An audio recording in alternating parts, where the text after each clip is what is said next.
Ricmotech GT Challenge, broadcasted Mondays live on Apex Racing TV. Visit ExtremeMotorsports99.com for series and schedule details. Broadcast coverage next.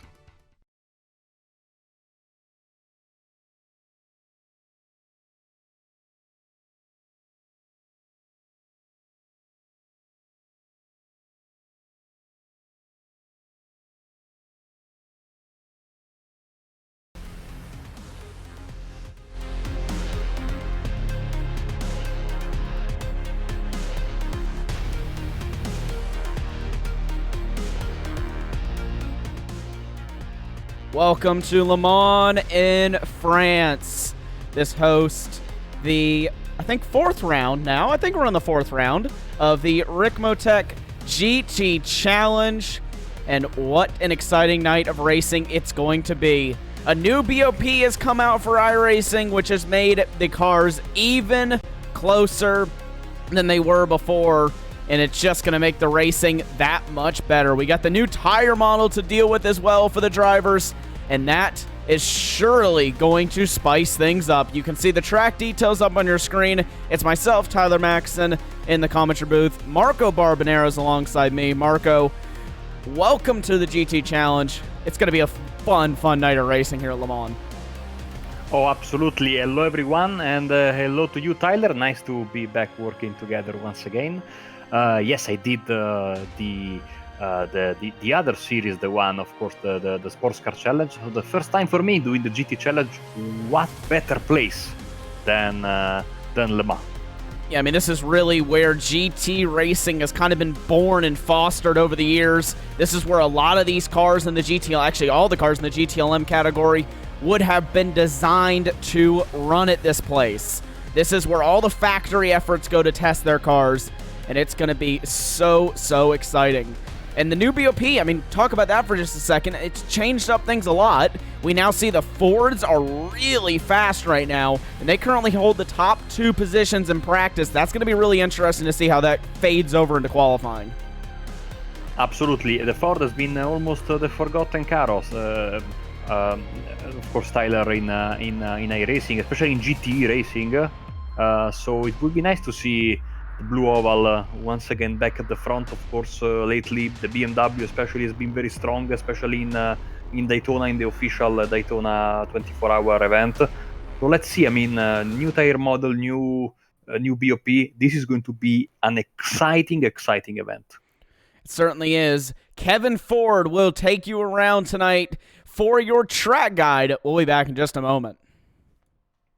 Welcome, everyone, to La Sarthe, France, and Circuit de La Sarthe, and the home of the 24 Hours of Le Mans. That's right, we are here at this legendary 8.4-mile road course, a track that dates all the way back to 1923. That's right, Le Mans is a combination of public roads and permanent circuit, and it has been that way since day one. Of course, the track has been grown upon and added to over the years, and we're about to see the beauty of this incredible track. Here we go. Let's get ready to head up the front straightaway here as we see the beautiful grandstands on the left and right as we approach the start-finish line here. Coming across it now as we head up into turn one. This is a very fast entry. Very exciting entry to turn one. Love this corner. Coming down into a right-hand sweeper. We're going to get hard on the brakes. Get down through the gears here and get ready for this very tight first chicane. Up through Dunlop and heading up underneath the Dunlop Bridge. This will be a slight left-hander and then back to the right as we come down the hill into Tetra Rouge. This will be a hard left-hander. A little bit of a banked corner, which is nice. Gives you some good momentum up and out. But then you got this light crest here. It gets the car light. And then into Tetra Rouge, the double right out onto the main straightaway. A lot of speed on exit here. And you need that because this takes you out onto Mulsanne Straight, the longest straightaway here at Le Mans. Great overtaking opportunities here, obviously, with the slipstream down this long straightaway. As you can see, we're heading down a public road here with all the businesses and homes on the left and right. What a great place to view this race from. Coming down into the first chicane here on Mulsanne, we're going to get down into the gears at the 100 marker, into second gear, trail brake, let it roll off that second exit, and right back up through the gears, taking just a little bit of curve not to upset the car. Back out onto the next section of Mulsanne Straight. Again, slipstream opportunities here, obviously, in the first couple sectors of the lap. A lot of speed here. We'll be hitting speeds of upwards of 170 to 180 miles an hour coming down into the second chicane here. 100 marker back down through the gears into second gear. Now let that car roll back to the right, come right back to throttle, get right up onto the inside curb, and get a good launch out onto the final section of Mulsanne Straight. This corner down here is obviously exciting for spectators. You'll see a lot of them piled up here as these cars roar down into Mulsanne Corner. Very, very difficult right-hander. Heavy on the brakes, down through the gears, all the way down into first gear. Hug that inside tight, come right back to throttle, and up through the gears once again. Coming off that corner back there, there's a lot of undulation, very staggered track surface. Certainly can get that back end loose as you're coming to throttle. You got to be real careful back there. Coming down this second long straightaway here, actually the second longest straight at Circuit de la Sarthe. We come down into a section known as Indianapolis. We're going to get heavy on the brakes here.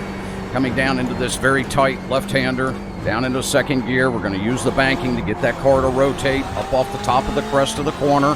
And then heavy braking down into our notch, down into first gear. Once again, tight right-hander, easy on exit. And back up into another very high-speed section. You can tell Le Mans is a very fast course, an opportunity for drivers to really stretch their legs out and let those engines roar. Here we go, some of the toughest corners on the track. Coming into Porsche curves. Very fast right-hander, hug that bottom. And then we're going to pin it through Porsche curve here to the left, right out to that wall, up into fifth gear, and then heavy braking down into fourth for this long rotating wrapping right-hander, and then right back to the left. Getting a little bit loose coming out of there, but that's all right. We were able to save it. Coming through this little fast chicane, then we're going to come down into four chicanes to wrap up the end of this lap here. Down into this quick left, right, down into second gear, gonna roll center, back to the right again, out of the four chicanes, and right back up onto the front straightaway, across the stripe. There's your track guide for the wonderful, beautiful Circuit de la Sarthe here in La Sarthe, France. Thank you for being with us.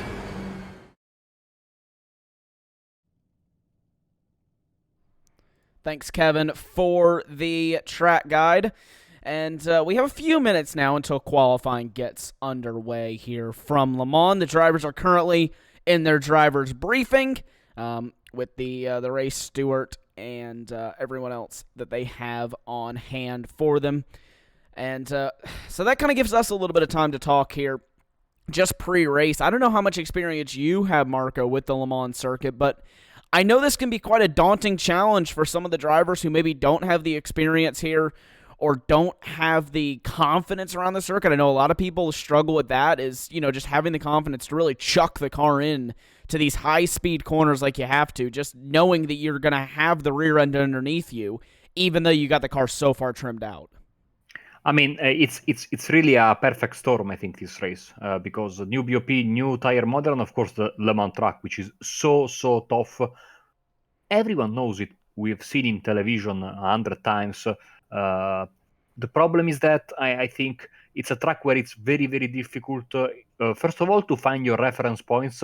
I find it particularly hard, but a terrible driver, but still, especially in the two chicanes on the Mulsanne Straight, you find that the corner markers are almost hidden. They are way up high, and their colors don't really stand out from the rest of the scenery. And of course, the drafting will be absolutely 100% the story of the day, not only to make the overtakes, to save fuel. So I'm expecting some pretty chaotic moments. We just had a communication from race control that the race marshal will call the start for both categories, in order to avoid the usual mess that we have in the official races, where basically the start for the fastest class is somewhat okay, but then the slower class gets to start before the fourth chicane, and you know that is certainly a bit of a pain. And so good decision by race direction. Hopefully this will get a clean start, but of course then you have to get to that first very hard braking area of the first chicane, and with this massive number of cars that we have, it's easier said than done. Yeah, it really is. And it's also just one of those things too that, I mean, it's a tough racetrack in general. You were talking about it. You know, I'm very glad that Race Control decided to do their they call the green flag versus it be let iRacing call it, because like you said, it saves so many major incidents from happening in that first chicane, and it also just, I mean, it saves a lot of incidents happening in the second class going into the fourth chicane. I mean, like you said, we've seen that in the official series. It's definitely the way to go, is to let the green flag be called by Race Control. Now, another key note here, this is the first 90 minutes of the season. These drivers have to get used to the big strategy that we're going to have here in the 90 minute. Just reading through the notes that the series has provided us, it's going to be a very, very tough strategy race for these guys, because in GTLM, they're very tight whether they can do 10 or 11 laps on fuel. That's going to roughly estimate to about 42 to 43 minutes.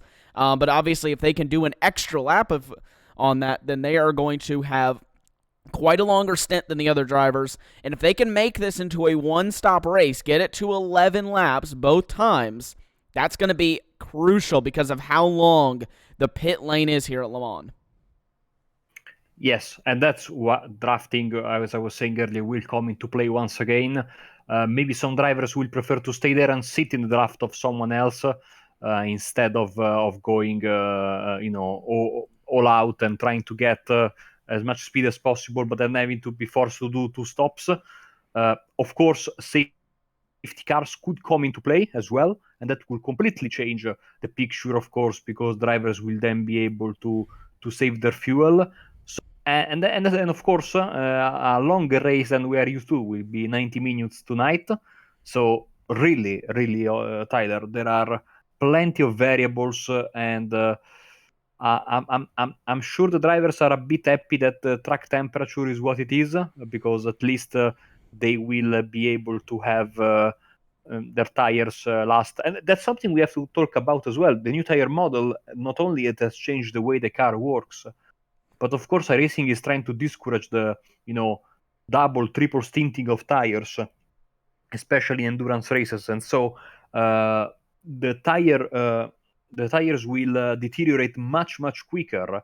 Now we know, of course, that usually in this series, another GT series, if the race is below 2 hours, you tend to go with the same set of tires until the end. But I'm not sure that some drivers will be able to do that or will want to do that. And I don't know if the drivers don't change tires, how their tires will be at the end of the race. They might be really close. And of course, with the new tire model, we are going to have, of course, punctures, explosions, etc. So tire management will be crucial, and we might see some drivers going for tires at some point in the race. Yeah, it's definitely something that we could see happen. And it's, I mean, like you said, that's going to be the biggest gamble point for the drivers. This is really their area to gamble on, is whether they take tires or not, because I feel like this is kind of right in that bubble window of you could almost get away with not doing a single set of tires, but it's a very risky strategy with the amount of tire wear here. And I can see that at some places like, I don't know, like Road America and some places that don't really have super long sweeping corners per se. They're down to a minimum. Whereas at Le Mans, that is really the main bit of the corners with the tires under load for long periods of time. It's under quick transitions, and that's really not what you want for tire wear. Qualifying, though, is just getting underway. Oh man, this is going to be an interesting qualifying session to say the least. Absolutely. And to go back briefly on what you were touching a few seconds ago, this track basically has everything you don't want for your tires, in the sense that you have the hard braking, of course, and you were many hard braking areas, and like you were saying, many long sweeping corners, the straights. Again, hard braking into the chicane on the Mulsanne straight. banked corners, you have everything you could not want to your tires anymore. But of course, such a blast to drive around here. Let's see who gets the pole then, as everyone is already launching. This is already the first lap, because of course here in Le Mans, when you do lone qualifying, you start straight from the final sector. Therefore, I mean, it will be 20 minutes. Let's see how this progresses. I think the GT, everyone is on track right now. I think both classes will qualify together, unless I'm very much mistaken. Yeah, lone qualifying in the series. This is one of the big changes that we had actually going in to this second season, is that the drivers now had a lone qualifying session, which I think was a nice change for them. You know, I think a lot of drivers really welcome the whole lone qualifying change, because whenever we go to a place like Le Mans, you don't have the benefit of draft, which we know can make a huge difference here. I mean, I remember when I was running here and doing some practice for last year's 24 Hours Le Mans, I mean, a draft was worth 2 to 3 seconds usually. And no one wants to be the car in front unless it's working with teammates. So that could create also some odd situations, some dangerous situations, of course, with traffic and people not wanting to move, not wanting to give someone else a draft. And in general, as we've seen, for example, last season in F1 and F2 and F3 in Monza, it was not a very good spectacle. So no. That's especially for tracks like this, that's a very, very good decision in my opinion. Even though I really like the double qualifying with braking between, this is much better and much more, let's say, TV friendly. Yeah, and I also think that, I mean, at a track like this, where the outlap is so long, I mean, if you split up a 20-minute qualifying session in half, you're really only getting 2 hot laps if you're lucky. Out on the racetrack, and even then, that is a stretch to be getting 2 hot laps.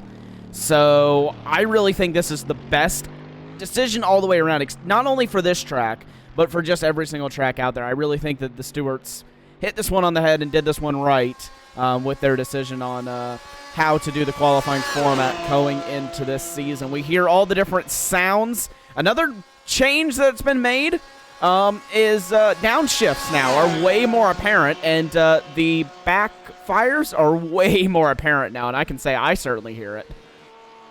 Oh yes, absolutely. I 100% agree with you, as we have this beautiful Porsche RSR driven there, as now is Derek Holland for Indy Autosport, and is equally beautifully looking Ferrari. Again, these drivers in their first of 2 laps already, in their first lap of qualifying, I should say, as they are getting ready, to post their first time. So we could have 4 laps qualifying, of course.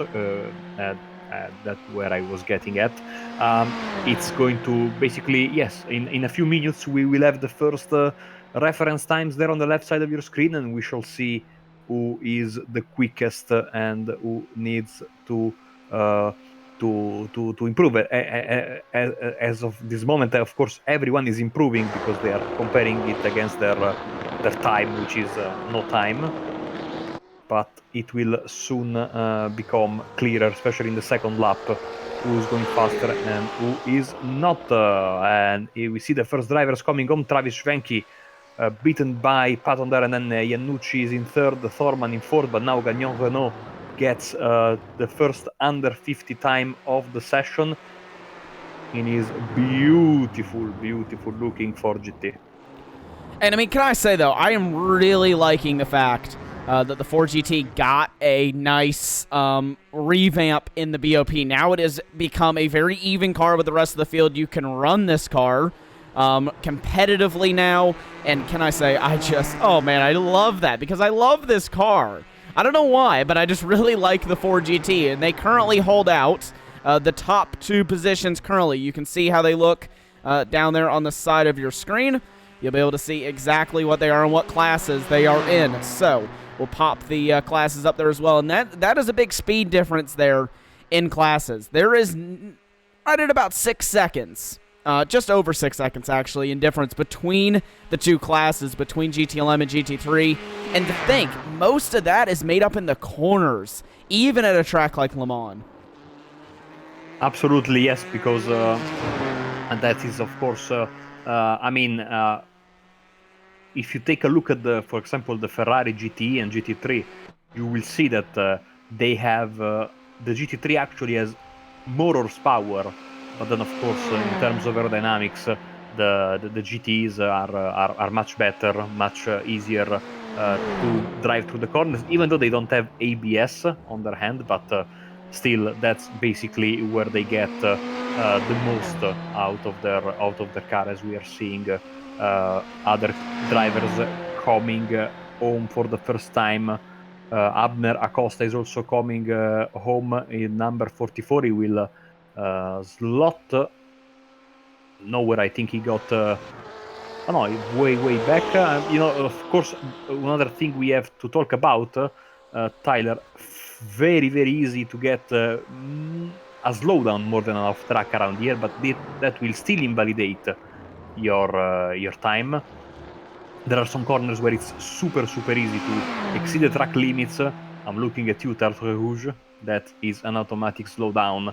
And in the first lap, I always dread when I race around here that happening, because it means that the car that takes the slowdown has to slow bang in the middle or somewhere, left or right, it doesn't matter, of the Mulsanne straight, and that creates all sorts of drama and chaos. Hopefully it doesn't happen tonight, but it is almost inevitable.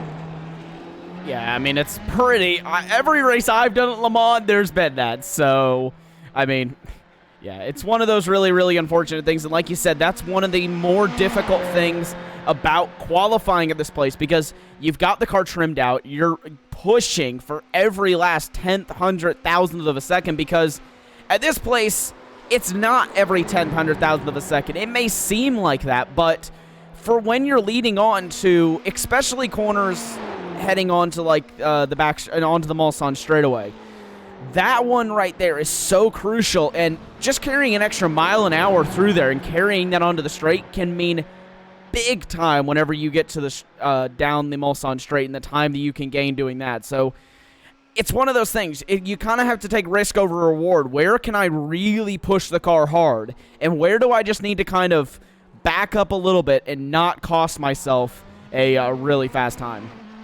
Here comes David Payton on the start-finish line, sitting in third right now. Will he improve? Yes, he will, but will it last? It won't. Gagnon Renault gets once again the pole position, back 348.052. Let's see. Luster is coming on the start-finish line, about to start his third lap out of 4. Couple of good sectors in the beginning and in the middle of the lap. Will he improve? No, that was an invalid lap, apparently. As Dam jumps into third. So Mike Dam, who was just behind him on the racetrack, jumps up into third place. Let's see what Andrew Caron can do. He's going to slot himself up into 5th spot with a 49.7 there for him. But, I mean, what a lap for me and Gagnon Renault. 9/10 of a second clear of your field right now, with David Payton down in 2nd place. And even a nice result for Payton in the Ferrari. He really hasn't had the greatest luck so far this season. Let's jump back here to Bobby Childs. He was fastest in the final practice session before this event, and he crosses the line. He will go to P3. Nice result for the BMW. Bobby Childs, of course, my hero, and my only fan, of course, if a commentator can have a fan, but nice to see him try his hand with GT cars. Of course, in my heart, he will always be an MX-5 driver from the other series. As here we have other competitors coming through. We see on the bottom left of your screen, the closest the driver is to the left side of your screen, the closer he is to the start-finish line, and therefore finishing his lap. Arthur Chan coming on the start-finish straight. Then we have up. Yeah, I mean, it's so easy as Acosta jumps into 4th. So now we have Ford, Ferrari, Porsche, and BMW occupying the first 4 places of the grid. Yeah, I mean, that's so nice to see, too, whenever you've got 4 different manufacturers occupying the first 4 positions. Now, I'm sure William Laster is not going to be happy about that one because, I mean, he was very quick in the practice session. I think he was actually the fastest driver that we had in practice. I'll actually confirm that. No, he was second fastest, only 0.3 of a second off his teammates, so you know he's not going to want to be 1.1 seconds off in qualifying. He's going to be giving it all here in his next couple laps.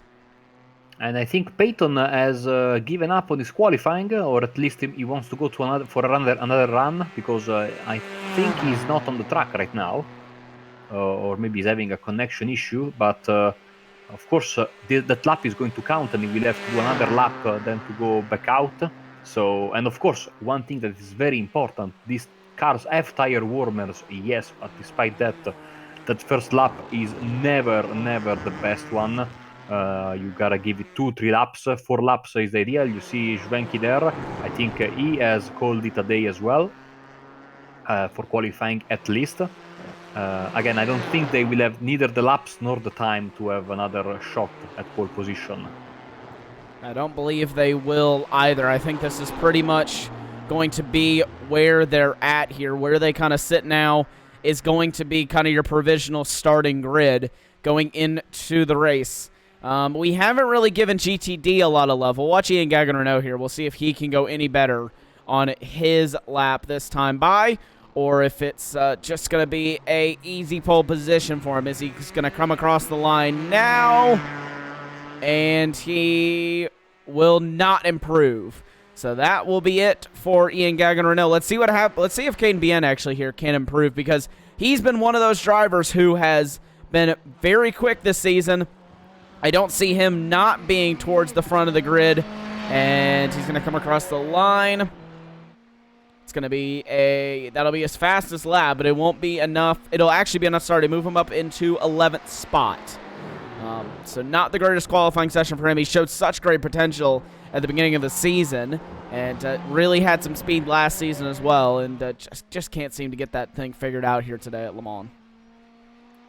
Oh yeah, I mean, and we also forgot to say this is one of those tracks that you either love it or you hate it, and for some drivers it's one way or the other, not anything in between. In GTD, like you were saying, Denis Savretic from Croatia is leading the way. Nice to see some European representation in the field, and he is still leading your way. In fact, between himself and second place, Caleb John Lavender, there is a GT Le Mans car, and then in third place we have Jim List in front of his teammate Bobby Childs, and Tyler Guillemette sitting in 5th place in his class. And, yeah, I mean, that's the rundown here for GTD. We're currently looking at second place, Caleb Lavender here in his Audi. One of the only Audis in the field today, I would like to add. He is one of 2 Audis in the field, but still great to see him. The biggest representation is of that Mercedes AMG. And then the BMW actually, I think, has more representation. I'm about to get proven exactly wrong, and yes, I did. BMW only has actually, no, sorry, the BMW has 3 drivers. Wow, I think that's the most we've had all season. 4. 4 drivers. GT3, yes. Childs, Pisano, Fike, and Jose Cabrera. And also Raymond Rodriguez is also riding, and a race marshal, but that doesn't count. But yeah, we have 5 BMWs in GT3. I remember when this was the car to have. I mean, I'm talking about 5 years ago when I first started in iRacing. Then it fell out of favor when the Mercedes came out, and because the Mercedes basically was the BMW but better, and more of an all-around race car.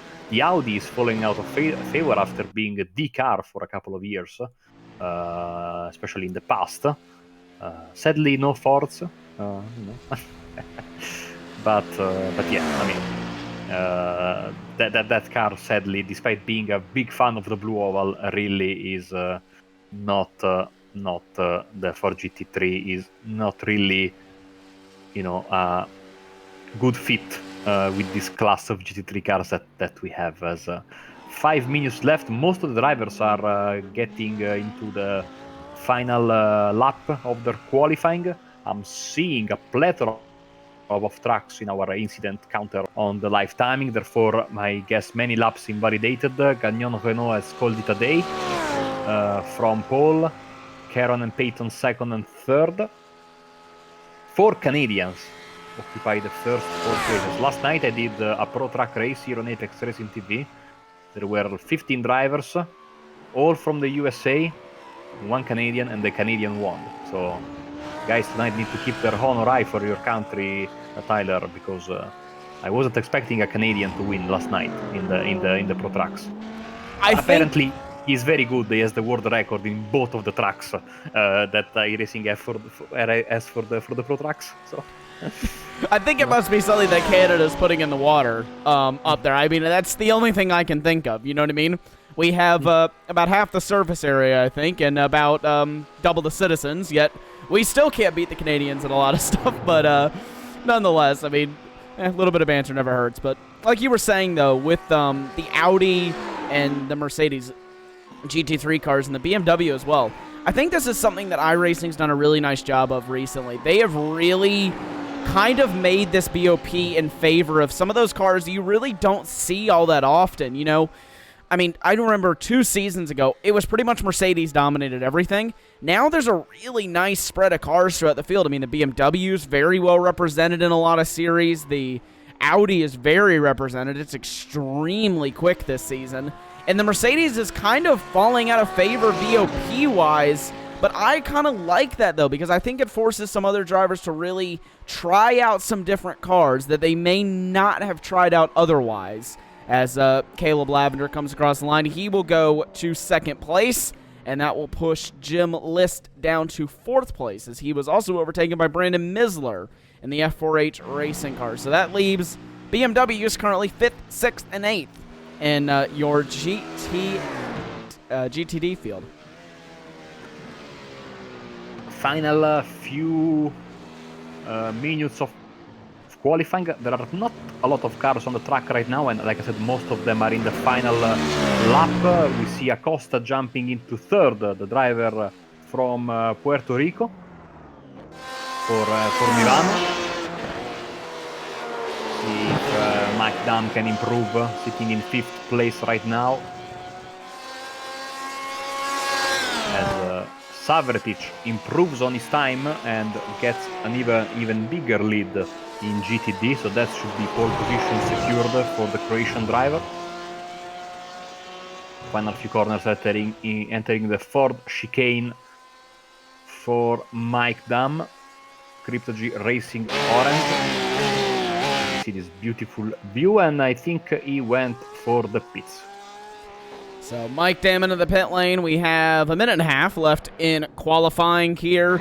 Drivers, obviously, due to the fact that we don't have an open session, they will not get the usual 5 minutes that Le Mans allows for you to finish up your lap time. Once the clock changes, you have about 3 seconds, and then the clock will switch over before they let you go straight into the grid, and we get to have some fun tonight, because what fun we're going to have. The field seems pretty close. Let's try and get times up. There we go. Looking at your 1 second bracket, which really I think could be extended to 2 seconds here at Le Mans, because really 2 seconds is, at Le Mans, is like, I like to say it's like half a second on another track. But our 2 second bracket tonight would put us right at about Robert Hartley. So 1 through 9 in GTLM, and then we'll look back at GTD here as soon as Caden Bien comes across the line. I think he's one of the last drivers that we are waiting on to finish up a lap time that actually can realistically get a lap time in. He will come across the line and doesn't improve on his lap. But we look back here at GTLM, or GTD, sorry, and I actually even have to look a little bit farther back. Wow, this is a very competitive field. So 1 through 4 are within, oh, sorry, actually, I need to go 2 seconds. 1 through 9. So very good, kind of close field I think we're going to have tonight, especially with the draft, to keep them all up and close. Now we wait on the grid to get finalized here on our timing, and then we will take you through it.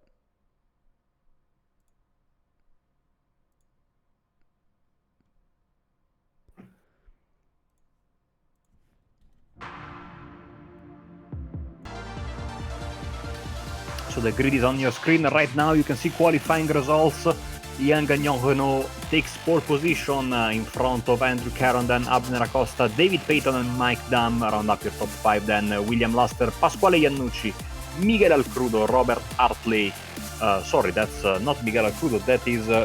oh, there is some music also playing. So I jumped the gun probably on the grid. Hopefully Tyler will forgive me for my rude crossing of boundaries. Hopefully he's still listening to me. Actually, you were perfect, to be honest with you. You really couldn't have started at any better time. Like, the second that I queued the music up, you immediately started, and that could not have been more perfectly planned if we tried. But continue with the grid, because that was incredible. Okay, so like we were saying, we have Miguel Alcrudo, Robert Utley, Miguel Antonio Alcrudo, and then Travis Juenki, Caden Bin, Luis Kidoleo, and Chris Thorman, then Ankel Ledesma, Rafael Sosa, Elvis Rankin, Brian Cartier, Umberto Roca, Michael Schlegelmilch, George Pike, Kevin Ford, Andre C. Saunders, Derek Holland, Russ Raddock, Marco Calabi, Jose Cabrera, and then we have Arthur Chan, Shade Curran, Raymond Rodriguez, Darren Clement, and Julian Bell should take the start. Then we have the GTD guys with Dennis Savertich, Caleb John Lavender, and Brendan Misler in the top 3. Dream list: Anthony Pisano, Bobby Childs, Tyler Guillemette, Ignacio Ortal, Brendan Whitworth, Eric Violet, Jeff Jacobs, Tony Kernan, Robert Brice, and John Ford. And that is your race grid. Thank you for taking us through that, Marco, as they already are rolling off the starting grid here. But this is going to be a fun night of racing. We have 3 different manufacturers in the top 3, and then it is Ford, BMW, actually, they're already all switching up. But I believe we had 4 different manufacturers in the top 4 to begin with on our starting grid. We have a long field of GTLM drivers here tonight. I'll see if I can just get a camera shot with them all in it. Yes, there you go. You can barely see them all in it. But we have 31 GTLM entries tonight. 13 GTDs took to the grid. Eric Violet actually did not take to the grid, so he will actually have 12 GTDs who took to the grid, but 2 very large classes, especially in your GTLMs. Very large class. I think this is one of the bigger entry lists we've seen in the series, and it's going to be incredible to have it here all tonight from Le Mans. Getting ready to start then, of course, they will start when the race marshal says so. Ignore the green lights and the iRacing pace car. That will be the same for the GTD cars that will be following behind the GT Le Mans guys. So we will wait for race controls green, like you said. That's going to be I think a bit interesting. I wouldn't be surprised if at least one driver forgets about it and just says, okay, I'm going, and then ends up getting a drive-through penalty for jumping to start after the first lap. But hopefully we don't see that. Hopefully everybody is able to make it through and not have any issues whatsoever. They're taking them down at a very slow pace, to say the least. The jets are flying overhead, and it will be Ian Gagnon-Renault who will lead the field down to the green. Andrew Caron will be alongside him, and they will lead a very long train of 16 rows back. A lot of drivers will take to Le Mans. Now, this is going to be the real question. When will race control go green? And you thought Ian Gagnon-Renault wanted to go there, but he just didn't. And we still waiting, And the green flag is out, and we're racing. Terrible start for the inside line. Mike Damm is going to immediately get swamped. They're 3 wide in the background. It is a very big cluster as they all head down into turn number 1. They're 3 wide behind, and I don't know how they have not made contact yet. Oh, they have. Someone's around. Someone is pointing in the wrong direction. Must be Chris Thorman for D2D Esports. Unfortunately, that creates a massive roadblock there. Let's get a replay. Here's some contact before we actually saw the crash, so maybe an accordion effect. Yes, there it is. 1 and then 2. So accordion effect indeed. Let's jump back here to your GTD runners. It's Jim List and Dennis Servac all getting ready to go, and List has gone wide. Oh no! Oh, Jim List, spun. and they're spun! That is Bobby Childs' round in the background. Another incident here as we head down through the first chicane. Can I say that I'm not surprised? No, there was also a couple of cars with cold tires. Those cold tires, Tyler, they are really catching people out. Brandon Whitworth, another guy, went around, and then Bobby Childs spun and smashed into the wall after collecting, innocent bystander there. Unfortunately, it was Brendan Misler. So we are already having to deal. You see the drivers. This is like they do in Super GT, where after the green flag drops, they still have to weave to get temperature in their tires. They were like doing in the beautiful Japanese series. Hopefully things will settle down right now. So Acosta is in the lead, goes mightily wide. And Caden Bean, I mean, we have a massive change. Gagnon Renault is in 6th after starting from the pole. I mean, that just shows how much everything can get spread out on lap 1. You have to be oh so aggressive here, even when everybody is going every which way. But I don't think that's a bad strategy from Ian Gagnon Renault. I mean, if I were him, I wouldn't want to be in the race lead right now. I would want to be sitting down in that 3rd, 4th, you know what I mean? Just kind of be in the back. Don't have to be at the front of the field and get the slipstream. That is the biggest key, is to get the slipstream, save a bunch of fuel, and then have the advantage in the end when it really matters. Luster with a massive slowdown getting into Mulsanne. He's now down to 18th. Terrible start of the race for him. And there's a car without a front end there, unfortunately. A BMW missing its headlights. And that is Angel Ledesma, who is missing the entire front end of that BMW. So, no more front bumper. The front bumper has exit stage left on Angel Ledesma's BMW, so he'll have to come down and get that fixed here this lap, I would assume, because that, I'm sure, cannot be helping his situation for downforce and speed.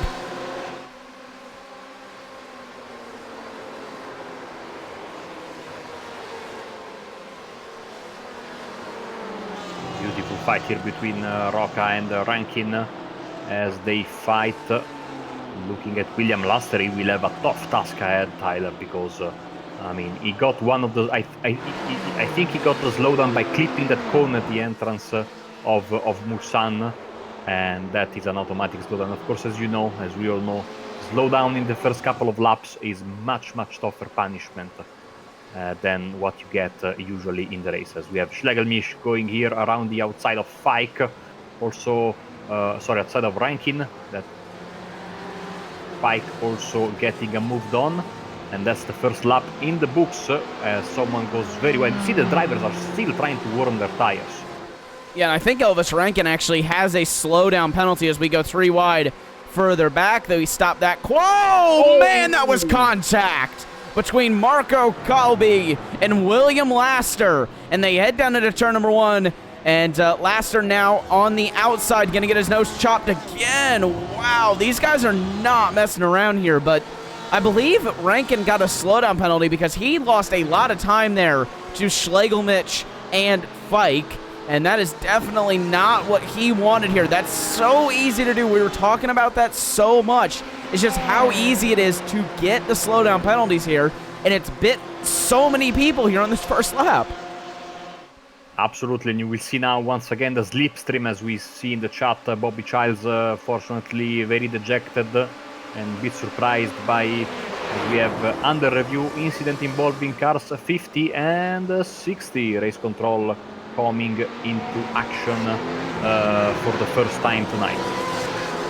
So that is a review from Race Control. We'll have to see what comes of that. Now, I'm trying to figure out exactly who that was. So that was Rafael Sosa in the 50, and then who is in the 60? I'm very confused. Chris Thorman. So that would have been the opening lap incident down into turn number 1 that would have happened. So I think that's going to be pretty much clear cut for Race Control. I mean, it's in my opinion, it was kind of a racing incident, but hey, I'm not the one up in race control, and I didn't get that great of a look at it. But, oh, there's contact again. Dear. That's Karen. And even more contact. There's Sosa around. So there's around the Porsche jump the chicane, we get a slowdown.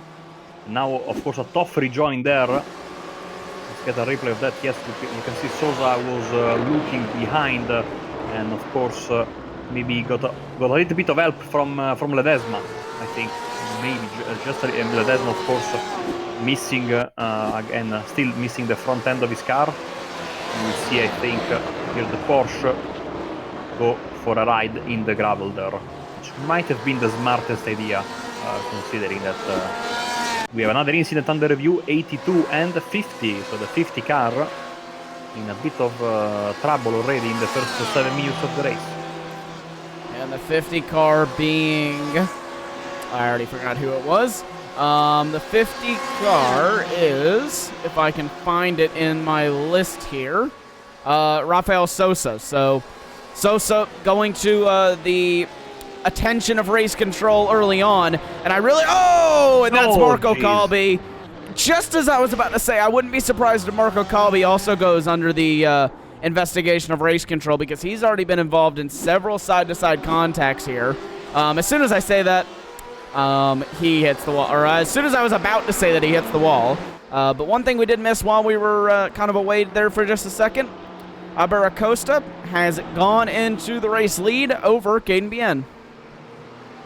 And the Mivano driver has a penalty drive-through for number 50.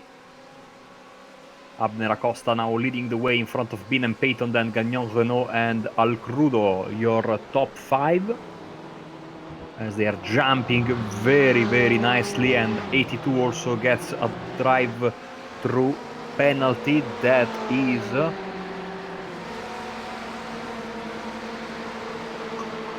I will tell you in a second. Always nice. That is Angel Ledesma. Angel Ledesma, yes. And both of those drivers immediately coming to serve that penalty that they have here on one of the opening laps at least. And there you go. So Sosa now enters the pit lane, and a couple other drivers are in as well. This is Rankin in for an early stop, Ledesma in for a drive-through penalty. Derek Holland is in as well for some reason in the Indy Autosport car, so I'm not quite sure what's brought him down to the pit lane. But here we go. This is a battle between the Ferraris. This is Peyton and Bien here. You can ride on board here, and we'll see if David Peyton's going to try it. He's going to go to the inside here down the back straight. Oh, this is going to be a big incident, I can already tell. And also they are closing in on the BMW there of Acosta. Someone had to lift there, but you can see how strong the draft is, Tyler. And 54 and 11 under review, and you see Gagnon Renault is not forcing the issue. He's sitting there, he knows he's saving some fuel, and he's still keeping in close contact with the front end of the field. So really, unless the drivers behind like Yanucci or Crudo start to close the gap, I think he's pretty happy where he is.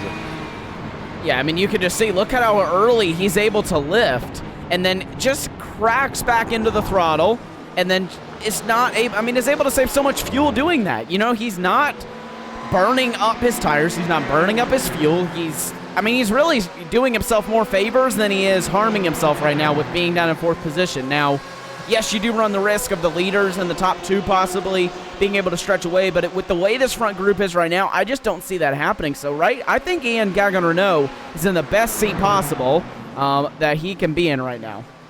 Yeah, I mean, I only think he will try for a move if Peyton gets too slow, and I think Peyton made a mistake just as they entered Mulsanne.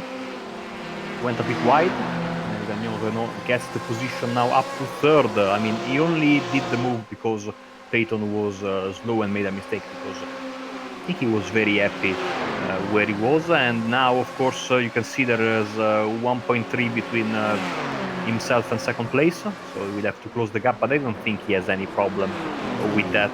So still early days, of course, as they get through Indianapolis. Still early days all the time in the world to catch the lead, as you see Caden blinking for a second in and out, but hopefully his connection will be okay. Let's jump back here to the leader in GTD. This is Dennis Servac for Band of Others Racing in the Mercedes-AMG, being chased by Caleb Lavender, 1.6 seconds behind the current race leader.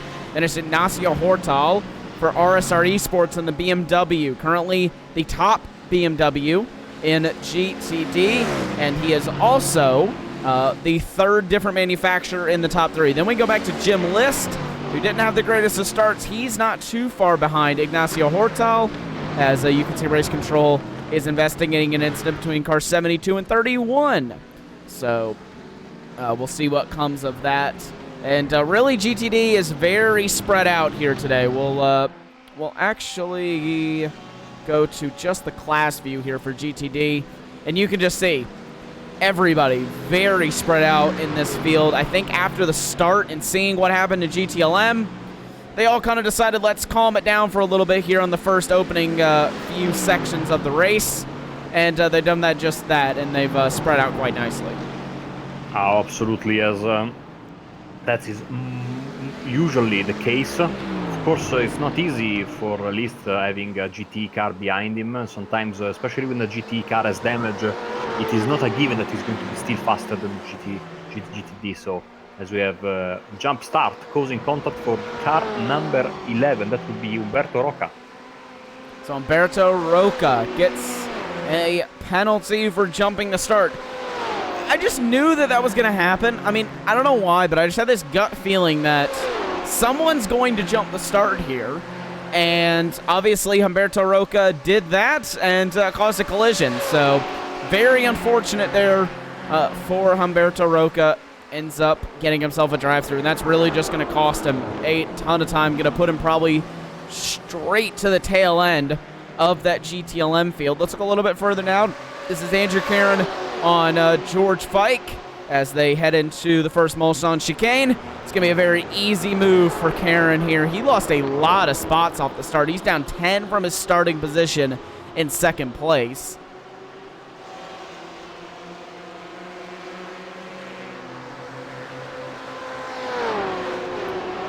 And here's Robert Hartley, and I think this is Humberto Roca. Side by side into the second Mulsanne chicane. Hartley's going to get it easily. Oh, Roca is going for a ride in the grass, almost saves the car. Loses a lot of time, of course, he needs to pit at the end of this lap. So I think that he doesn't need to risk too much. Just bring the car in the pit, serve the penalty, and go out. Of course, drive through, so no service. He will have to come in and out without stopping. So effectively he adds, let's say, half a stop to his with this penalty, as we move to the front where Gagnon Renault has jumped up into second place. Now he starts to try, first of all, defend from Caden Bean in third place, but also he will try to catch back to the leader. Car 42 avoidable contact, gets a warning, so no penalty there. Look how it seems like that Ford is almost planted to the floor, where you have seen there the Ferrari entering Indianapolis was bouncing and a bit sideways, as we have a car going around here, and it's Cabrera. So Jose Cabrera goes around. He's going to lose a lot of time, and we will jump back here to that battle for second place right now. Acosta has really got a gap right now over this over this whole really lead group, and he is out on his own right now. But you know Ian Gagnon now is thinking to himself, well, geez, why did I sit down in fourth position? I should have just gotten up in a second and then not had to push so hard to get up into to close this gap back down, because now he's got to actually push the car. Something that's Absolutely, very weird. Yeah. He has to push and therefore burn more fuel. Of course, you know, in iRacing, the way the fuel burn is calculated is still dependent on the percentage of the throttle. So in a track like this, of course, this is almost inevitable when you're trying to catch someone because of the long straights. So maybe his fuel-saving tactics need to be put to bed for a second. Acosta gets the fastest lap of the race, but gets beaten by Gagnon Renault straight away, 349.7, as Rocca goes in for his drive-through, and I think they are about to head, into the Dunlop chicane here. Gap now down to 1.3 seconds as they head into the Tertre Rouge corner and into the Mulsanne Straight. Or as it was called when I was younger, it was called the Droit de Lunadier. I don't know why now it's called the Mulsanne Straight, but whatever. I'm still trying to adapt to call it the Mulsanne Straight, but so far I have never called it wrong for the first 50 minutes of the race. And I was always kind of wondering why they decided to call it the Mulsanne Straight and why they decided to call it Mulsanne Corner. I mean, like, I've been to this track. I've been there when it wasn't actually in the full Le Mans setting, and you were actually able to drive down the Mulsanne Straight. And from what I can remember, there wasn't like a town near called Mulsanne, as Car 11 gets a drive-through penalty for improper penalty procedure. That is Humberto Rocca. Don't tell me he came into the pit lane and took tires and fuel and stuff. But he's still in front of GT cars, so... you might be right. Oh, yes, he did. He came in and took fuel and tires. He's going to have to come in and do it again. That is unfortunate. And car 72, that's a drive-through penalty for him. And I want to make sure I'm not mistaken. This is 072, so that's Andrew Caron. He's got a drive-through penalty. His day has gone from good to bad to even worse. Man, this guy cannot catch a break. Meanwhile, gap still holding on between first and second. 1.3, as I think Gagnon Renault is having more interest in watching behind him than in front of him, because Caden Bean is for the driver we all know here on Apex Racing TV, has raced in the Apex Racing GT League and also in the Sim Racers World Endurance Series, so he can drive that car with great talent and speed, and look, he's basically bumper to bumper with the Canadian. Very close indeed as Caden Bien to the rear end of Ian Gagnon Renault. And it was funny how we were saying pre-race there was 4 Canadians occupying the top 4 positions. Well, now how the times have turned. It is now a Puerto Rican leading this field out from a Canadian, from an American, and then another Canadian, then we just have a bunch of Americans that occupy the spots all the way back to 9th, and then 10th is Andrew Caron representing Canada. So we went from an all-Canada top 4 to 3 different nationalities in the top 4. That's not a bad spread of nationalities here. No, absolutely. I love, of course, drivers from all over the place. As Kevin Ford is having some issues, unfortunately. So issues here for Kevin Ford. Oh, I think he's just gone off I think he's just gone off here. Possibly hit the wall. Please don't tell me he did. Oh, just little snap. Loses it under braking. And that's so easy to do as well, especially if you kind of hit that curb. So some of the drivers, I feel like this is a very global problem that people have, is that they hit the curb there, and some people, they're able to go over and not really have any issues, and then some people just can't seem to go over that outside curb on the entry without having any sort of major problems. So I think that's what just happened there for Kevin Ford. A little bit of rear lockup possibly, but still, nonetheless, very unfortunate for him. One thing I've also noticed, Tyler, with the new tire model on the GT Le Mans cars, driving in the BMW fixed series, is that now with the new tire model, when you lock up with GT cars, especially because they don't have ABS, the car goes straight. Like you have such little room to save the car. If you lock the tires and keep locking them, you are heading straight for the grass or a wall in case of some corners. So as Rocca goes in again for his second penalty, hopefully this time he will serve it correctly.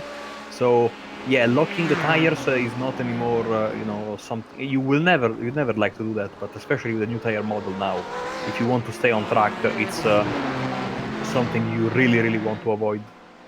Yeah, it really is, and I think, though, that iRacing really nailed that on the head with the new tire model. That's something extremely realistic, because I can say from personal experience, when you lock up both of the front tires, there is no more turn left in the car. The car does not want to turn any direction. All it wants to go is straight.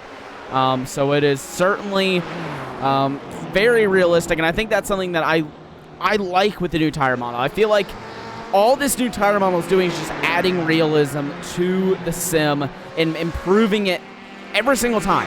Every single time we get a new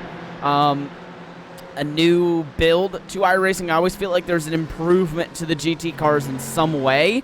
Now, that hasn't been the case for a while, really. They really haven't gotten a true improvement like this, but they've gotten little things, BOP tweaks on setups, things like that could just make a very small difference, but are very realistic to what teams and drivers have to deal with week in and week out. I think the new tire model, especially in GT3 cars, was so much needed.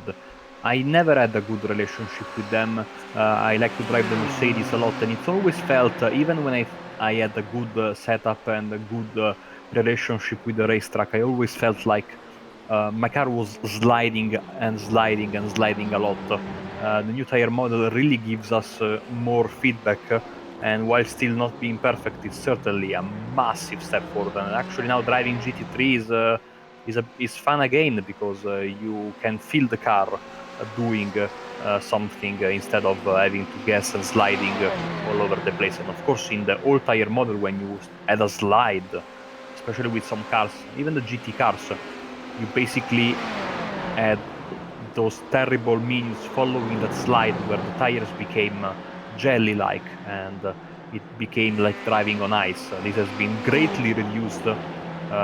It is still present when you abuse of the tires, which is of course perfectly fine.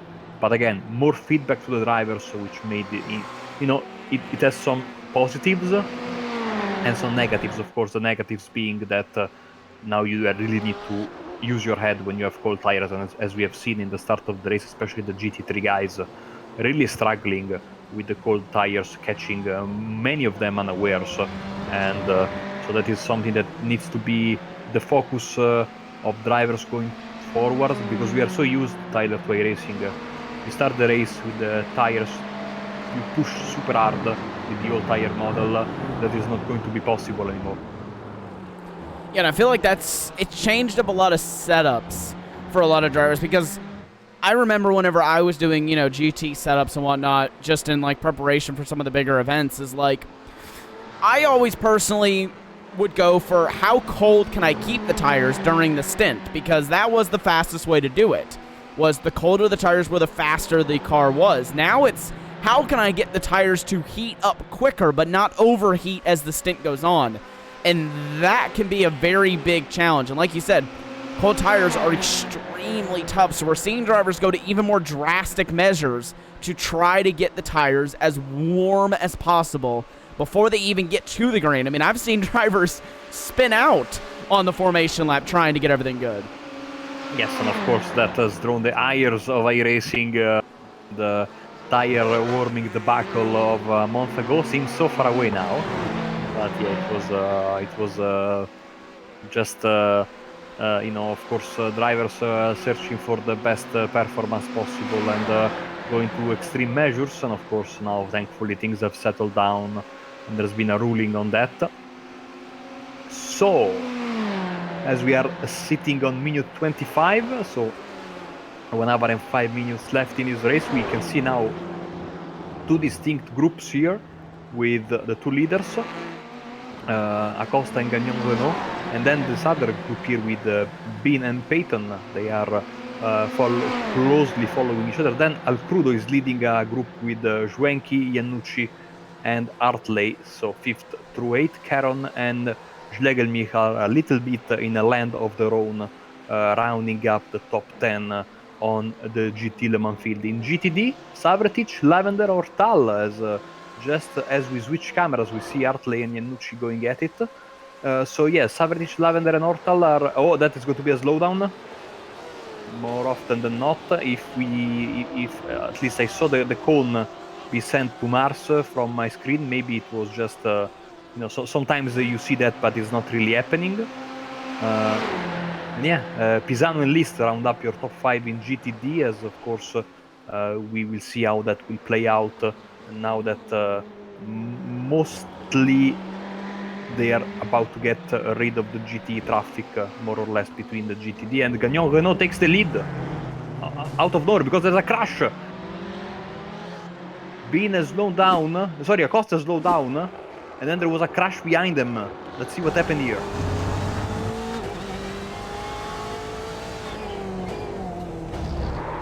Oh, here we go. Same crash as Kevin Ford.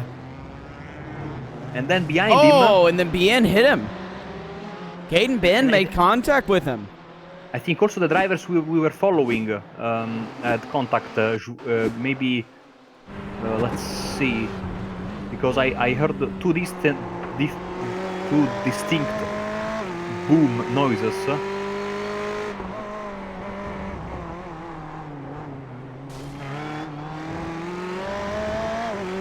But I might be wrong. So, thank you, Tyler, for the replay, and that, of course, changes a lot of things, because now Gagnon Renault has got 2.6 seconds over Bean, and now Acosta has a wounded race car, and I think Bean as well will have a wounded race car. So, this is really playing into the hands of Gagnon Renault, and there's a warning for car 44, unsafe re-entry, that being, of course, the previous leader, former leader, Abner Acosta. How quickly things have changed.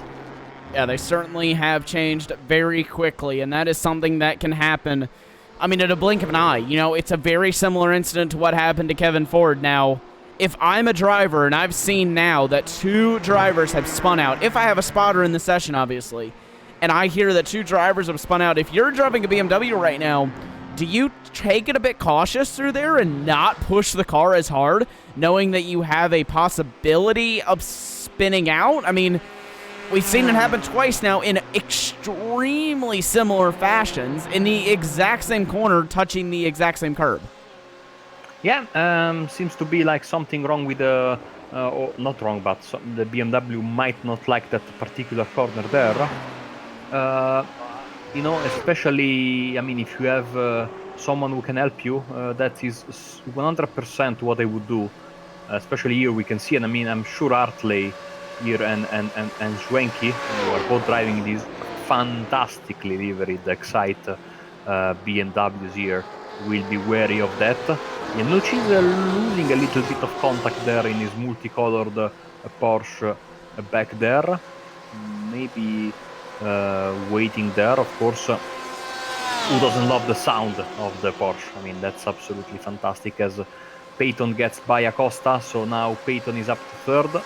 Acosta falling down to 4th, and I'm not sure his car will be case, as they, you know, that was a pretty significant whack he got from Bean when he jumped back on the racetrack. Too eager to get back on the track, unfortunately, and it might have ruined the race for both himself. Bean seems to be okay, but still, I mean, you don't want any damage, especially around here. You want the car to perfect aerodynamically wise because of the long straights and of course the corners where you need a lot of downforce. Yeah, and that's something here that really cost you more, I think, than anywhere else, is the fact that you've got a lot of straightaways and a lot of places where you need downforce. So the smallest amount of damage can mean the biggest changes here, as Karen and El Crudo go side by side. Actually, sorry, that's Hartley and El Crudo go side by side. Now, where's Schwenke gone? Travis Schwenke, I think, has crashed. And I can confirm it. Travis Schwenke, I think, has indeed crashed here. Oh, and he loops it again, under braking. And then Iannucci's made contact with him. And, and then they tried to reverse. Oh, and then there's, wow. Okay, that's a bit of miscommunication then. So, that's very unfortunate. So, 2 of the drivers who we thought were going to have a nice little battle there. I mean, in that 4-car scrap, turned out to be very unfortunate endings for both of them. Yeah, that's a bit disappointing. They both, Both will probably spot some damage from that. Too bad, because I think Iannucci almost squeaked by. Also, by the way, we haven't seen anyone hit the wall at the Porsche curves, which is a surprise. That's a very, very treacherous corner. But now we are entering into that first half an hour of the race, leaving that behind us. And we will see now, because those tires will start to degrade. Usually this was already a very safe zone to be the first half an hour, But I've been talking to some of my teammates, and they were saying that when you are doing like a Le Mans series, which is 1 hour race, already halfway through the half an hour mark, you start feeling a little bit of trouble with the tires. Of course, once again, being very, very cold on the racetrack. Look, this is like a prototypical miserable British day. I love England, by the way. You see that maybe the weather is throwing these guys a helping hand in the long run, because with the track this cold, of course, maybe the tire temperature, the tire wear will be a bit slower. But still, we should start seeing the first effects of this. This doesn't mean that they will change tires at the first stop. I don't think most of them will, but still, it's something to keep an eye on. And I think the other thing to keep an eye on is going to be the fuel strategy. Now, GTLM is scheduled to go about 42 minutes into the race. Do they take the gamble? And if you're a driver who can afford to take the gamble, is it better to try a one-stop strategy versus a two-stop strategy? That's going to be the question. I mean, like you said, we're half an hour into the race. We still have an hour left to go, so it's still a long time for these guys to try some stuff out and get the extra fuel save in if they can. Let's see how the drivers will tackle this remaining hour of the race, as we are getting closer and closer to the pit stops. Like you were saying, you could theoretically do a one-stop race with GTD, but that's going to be super tough. You need a lot of fuel saving and a lot of help. We'll see GT Le Mans. Of course, we still haven't had a caution. Of course, track is very big, so I don't think we are going to have necessarily one, unless we have an absolutely massive crash somewhere. So I think we can mostly take any caution out of the equation. Yeah, I think you're completely right about that one. I feel like, for the most part, we haven't actually really seen many cautions, to be honest with you, in the GT Challenge Series yet this season. I think I've only seen one ever. So if we had a caution at Le Mans, let's just say that would be a very strange occurrence.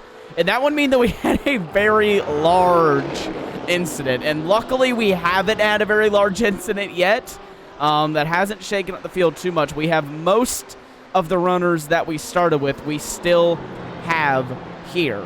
But one of those people was out on lap number 1. That would be Bobby Childs. Let's bring Bobby in here for just a minute. Bobby, that's an unfortunate start to your race. I was looking on Twitter before this race, and I saw that you guys had posted that you went P1 in the practice session, the final practice session before the race. I mean, that's got to be a terrible feeling, knowing that you had all that pace, and then you have an incident in turn number 1. Oh, my God, man. It's just like, I don't even know if I'm going to be able to show my face at work tomorrow. I was fastest in practice 2, practice 3, and practice 4, and I'd totally been in turn 1, lap 1. It just snapped on me. I guess I didn't get the tires warm enough, and it just looped. I wasn't even pushing. I mean, yeah, that's an unfortunate incident, especially considering, I mean, like you said, you had so much pace in the GTD field. Now, one thing I also was kind of interested in, your qualifying session didn't go the greatest for you. You had a pretty good qualifying session. I believe you qualified down in 5th, but to kind of talk us through that one as well. I mean, what happened in qualifying that caused you to start a little bit further down the order? I overdrove the Mosan chicanes, and when you overdrive those chicanes, it's all about the exit speed.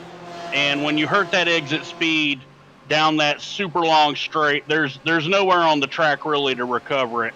So once that happened, it was all over.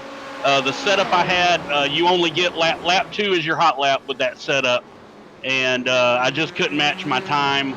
Anthony Pisano and I had been trading P1 back and forth in the final practice, and he didn't quite get his time either.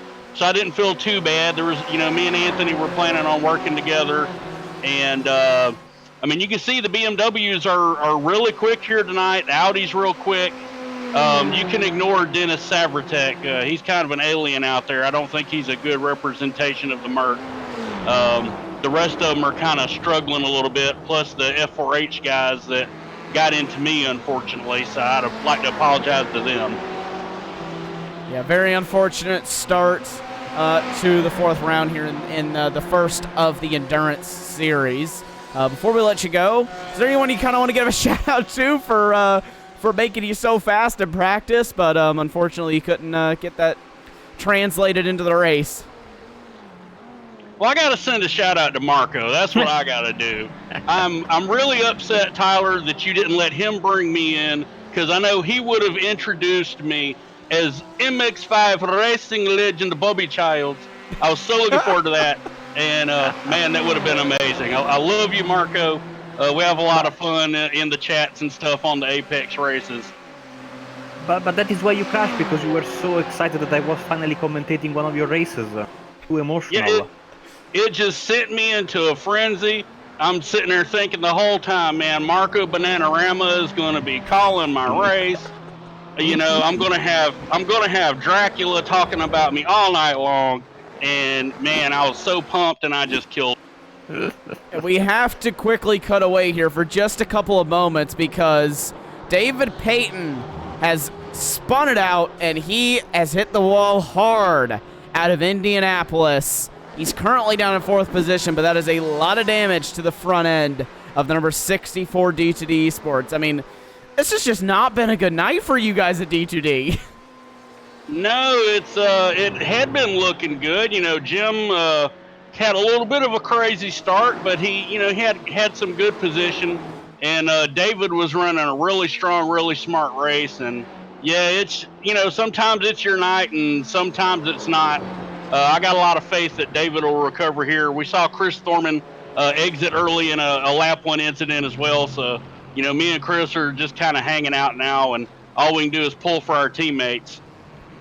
Well, hopefully we speak with you in a couple weeks, Bobby, because I believe Marco's going to be in with me all season. So maybe that's a little bit more motivation to have a good result. Maybe. Yeah, maybe do this in front of Marco again.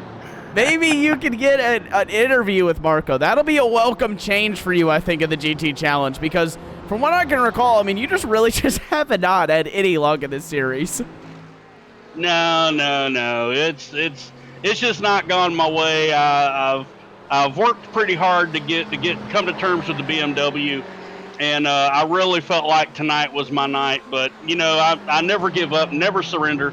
I'm going to keep pushing, and eventually I'll be in here, with a legit reason to be here. Well, we'll let you go, Bobby, but thanks for joining us here and giving us a very fun interview as always. Hey, thanks, guys. Y'all are doing a great job. And can I say that's probably going to be our most fun interview that we have tonight? Well, probably yes. And yeah, I can absolutely confirm also, I will be, for all the GT series, I will be on. So the next one is unfortunately late April, 21st of April, if I'm not mistaken. Then we have a few rounds of the sports car series in between. But yeah, I will be there for that one as well. And so Bobby needs to really concentrate.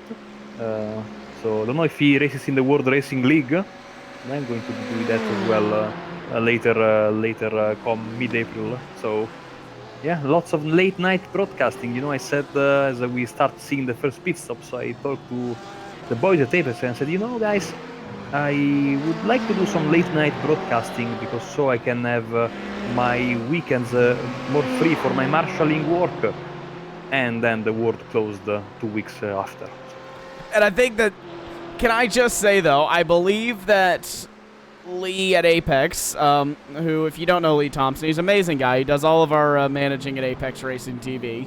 And I'm sure Lee was probably jumping up and down whenever you said that, because I don't know of any European that has voluntarily said, here, put me on a 3 a.m. broadcast. I want to do that. But hey, we love having you here, and it makes my life a little bit easier because I don't have to do a broadcast solo, and I really enjoy not having to do it solo.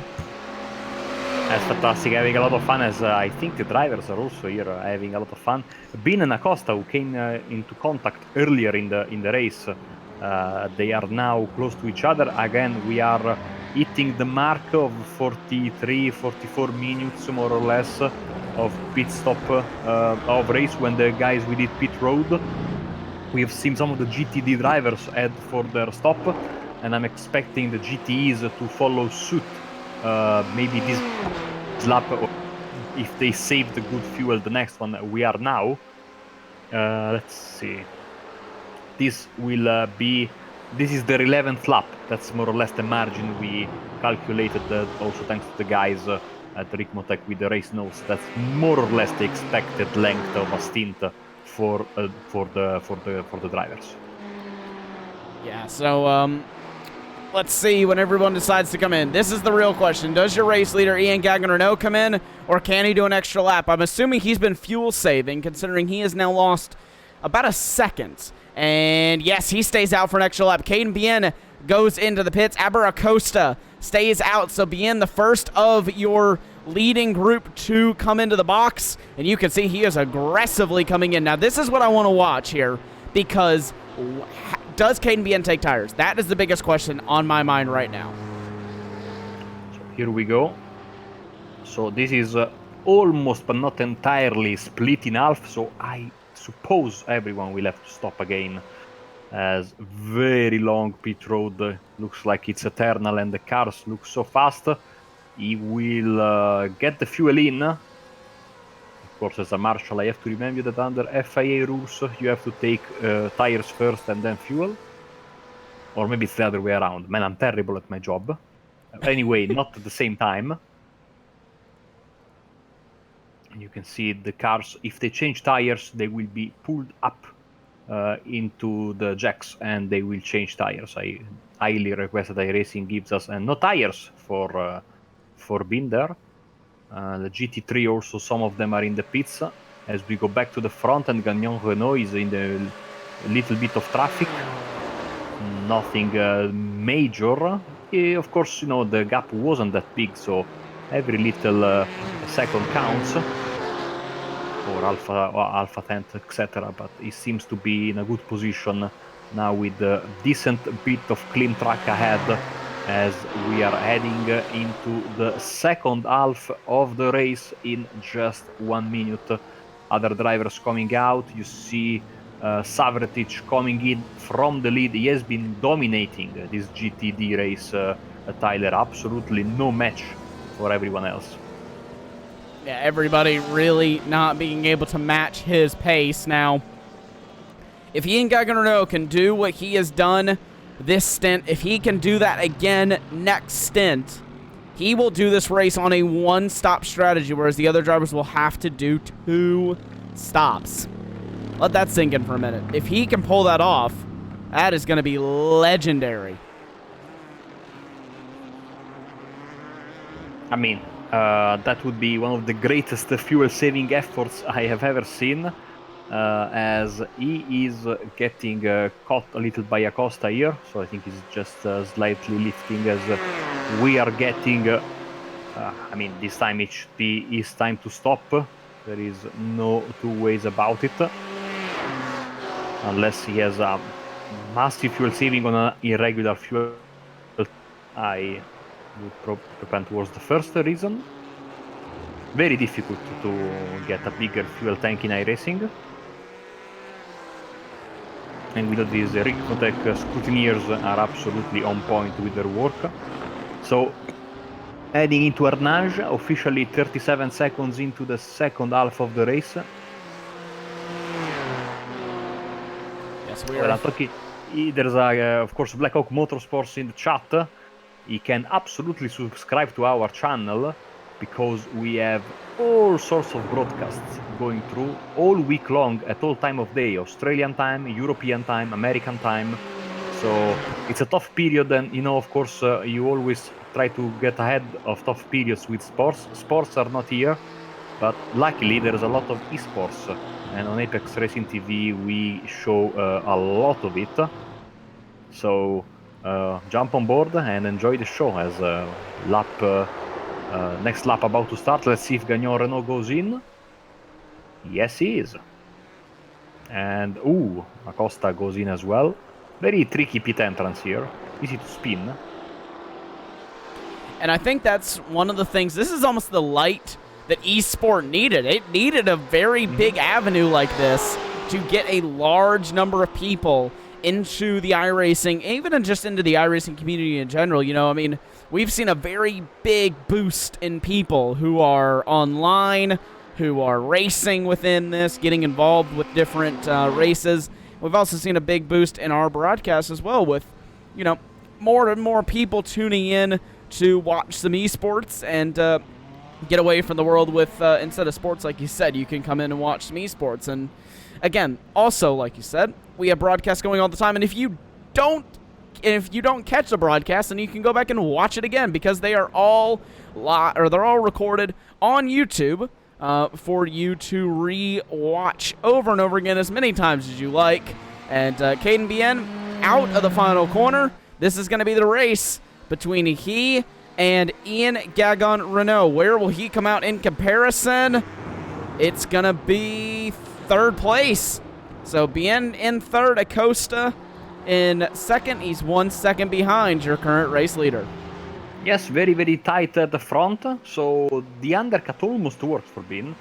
I think like Acosta and Gagnon Renault had to take it very, very easy in the in lap. So far you can see everyone on one stop. No one has got zero for obvious, unless you crashed early in the race. And now, of course, it's so even more crucial, I would say, to save fuel, Tyler, because you want that last stop to be as quick as possible, and you don't take tires at this point. Yeah, you certainly do. You want that stop to be very quick, if you even have to take a second stop. That's one of the things for Acosta and Gagan Renault. They have a opportunity, theoretically, to do this on a one-stop strategy. Now, Bien, he for sure has to come in and pit because he did an 11-lap strategy. But I'm not so sure that Acosta and Gagan Renault couldn't do the race on another one-stop, or maybe they will have to do another pit stop. I mean, that's just something that we just don't know, and that's one of the things that I love about these 90-minute races is that there's so much strategy that comes into play. And Le Mans, just like the Nordschleife and just like Road Atlanta and Spa, is one of those bogey tracks where sometimes we have what I like to call those pesky white flags that come out just at the wrong time, or don't come out maybe for a matter of 1 or 2 seconds and forces the whole field to do another lap. And that's where trouble starts kicking in for the drivers, as Acosta is massively close to Gagnon Renault but doesn't force the issue. So who knows, we might get one of those pesky extra laps, and you might see people having to either go to the pits or stop along the racetrack because they are out of fuel. You will have to wait and see, but as we hit about the 50-minute mark, we're going to go to our ad break here on Apex Racing TV. Don't worry, we are going to be going non-stop, so you will stay all live with all the racing action. We actually may hold off just a second here because we may just have side-by-side with Acosta and Gagan Renault. We don't. Acosta backs off, so we will go to commercial break here, and we will be back in about 5 to 6 minutes here on Apex Racing TV. Don't go anywhere.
back.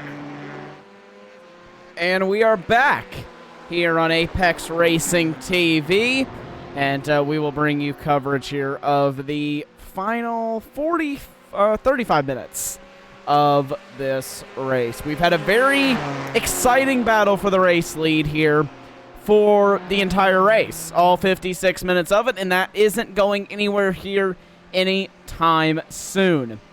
Now, only real development that we've had since we went on our break, Caden Bien has been dropped off the rear of the field, of the top three at least, and he is now 2.9 seconds back in third position. But these two out in the race lead aren't going anywhere from each other. Absolutely, Tyler. I was thinking that the only hope that Caden had to make it work and stretch it was to stay in the draft of the two leaders, but this takes this out of the equation. So, I mean, I'm guessing that it's now a 2-horse race for the race victory. Of course, anything can happen and probably will, but I am expecting Gagnon, Renault and Acosta to fight until the bitter end, and I'm surprised about Acosta's pace because, of course, don't forget he had that hit for his after his mistake former lead, and then he had an unsafe rejoin, got a warning from race control, but seems none the worse for wear. Yeah, obviously in that very big BMW, so any damage that he would have had from that contact, whatever, I don't really think would have affected him, but like you said, still, that spin cost him a lot of time, and that was certainly not ideal for him, but he's still, like you said, able to get back up here, and good for him. I really think it's great to have him up front here. Now, we do have a little bit of time until our next pit stop will come underway if we do indeed have that for a few of these drivers, but the big question right now is, if you do have to take a pit stop, do you kind of go in a little bit early per se and not stretch it all the way to the end? You know, and if you fuel the car to go almost all the way to the end, still, do you come in, get the fuel in earlier, and then go back out again? Like, you know, what do you want to do as strategy here in the last 30 minutes of this race? Okay, I need to make, of course, to say that I'm very slow, therefore I'm never in these situations. But if I were one of these drivers, I would take it easy or take it safe, play it safe. So yeah, maybe don't stop at the very last moment. Again, if you stop now, probably you are quite sure, because you spend time in the pits, that you have enough fuel. Even if you get an extra lap because of a strange white flag, you could still get home. Whilst if you wait too much, who knows what might happen. So I'm guessing they will do the opposite of what I said, because these are unbelievably quick drivers. They have a different mentality.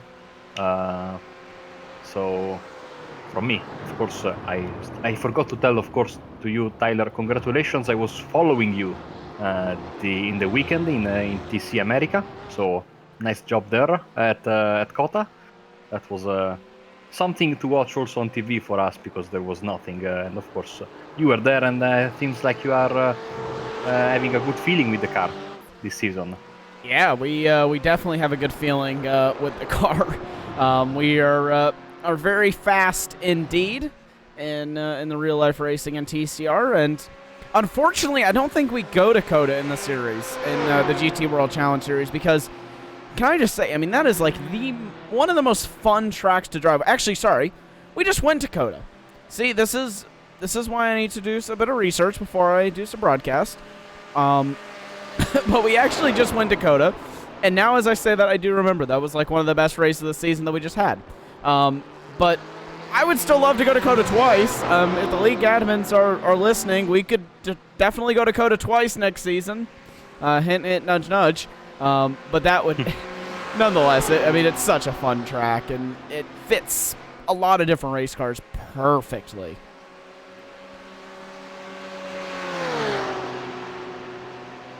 Battle for the lead, though, side by side. Abner Acosta and Ian Gagan Renault. And it will be Acosta now up into the race lead. Ian Gagnon Renault down in second place. But back to what you were saying just a moment ago, whenever you made the comment about the strange white flags that we may have, is, I mean, I've seen it happen time and time again. Somebody gambles on the strategy, and then isn't able to actually make it to the end, which is a really unfortunate problem. And especially here at Le Mans, if you get through the Ford chicane and you're like, oh, they're throwing the white flag, not the checkered flag, then you have to make an unsafe pit entry, which is a 20-second penalty. I know that from experience when I was racing here about a year ago now. And yeah, it's very unfortunate whenever you have to make that unsafe pit entry and make the little excursion through the grass. Yeah, I mean, you want to avoid that as much as possible. Let's put it this way: you want to have a clean run as possible, and of course, with live race control, who knows? Maybe that will not be looked upon kindly by the race directors. So certainly, you want to prepare yourself to have the most easy and painless run through the checker flag. With this overtake, I don't know if Gagnon Renault is going to attack, or if he will stay in the draft of Acosta, or if Acosta can pull away. I don't know if he can. We jump on board with him. Very miserable day out there in France. Wow, that's I was expecting just a little bit of sunlight somewhere, but we have been racing under heavy clouds the entire way, the entire first hour, and the last half an hour doesn't look to be any different. As another lap goes into the books. By the way, we are racing. It is 6:15 on the 16th of March, so it's a real life time, of course, for you living in the Americas. Of course, here we are already on the 17th of March, but still, it's so exact to the date, correct weather and basically almost correct time of day. Yeah, nearly correct time of day as well. And that's something that's very cool, I think. You know, the drivers know what to expect going into the race. It's not a question of what date are we going to run. It's whatever day the race is run on, that's the date that we're running. And then it's morally just about having to guess on time. Now, what's happened to Ian Gagnon Renault? He has lost nearly a second down this straightaway here. Is he doing extra fuel saving so that he doesn't have to make that second pit stop? Is he close on fuel and he just wants to save a bunch? Now, I want to run aboard with him whenever we get down to the next Mulsanne corner here and just see how much early he's lifting or if he's having some sort of other problems. I'm not seeing any excursion now. The gap is getting bigger and bigger, 2 seconds now. So maybe he is saving fuel, like you're saying, or maybe he's using a conservative fuel map. Of course, these drivers have that weapon at their disposal. Not only you can save fuel both with your feet and with your hands, thanks to the engine maps that are available. And maybe that's what Gagnon Renault has been doing, decided to do. He kept an eye on, final 25 minutes, so there are really not a lot of laps left, and less and less time. And if you want to save fuel, you better start saving it now instead of later.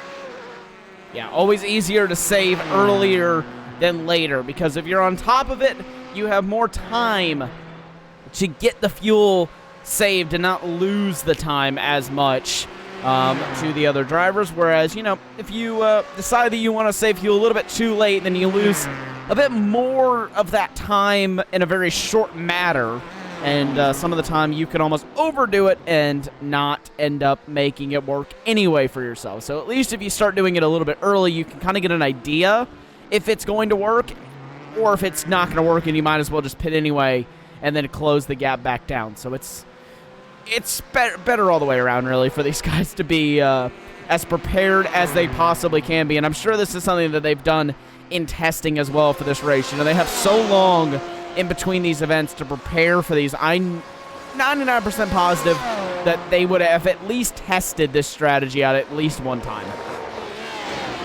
Or, he just, as Dion is pointing out in the chat, maybe got a slowdown out of Tertre Rouge. I didn't catch that, but it's very hard, very easy to miss sometimes when we are following, the action, the live timing, etc. Another element of mystery to this very, very enthralling race. So, up on those curbs once again is Acosta, and another lap is in the books. Caden Bean is in the pits. So Caden Bean into the pit lane. Is he going for that early strategy and going for the 25-minute dash to the end here? Or does he have other problems? I don't think he had any problems. David Payton as well is coming in the Ferrari.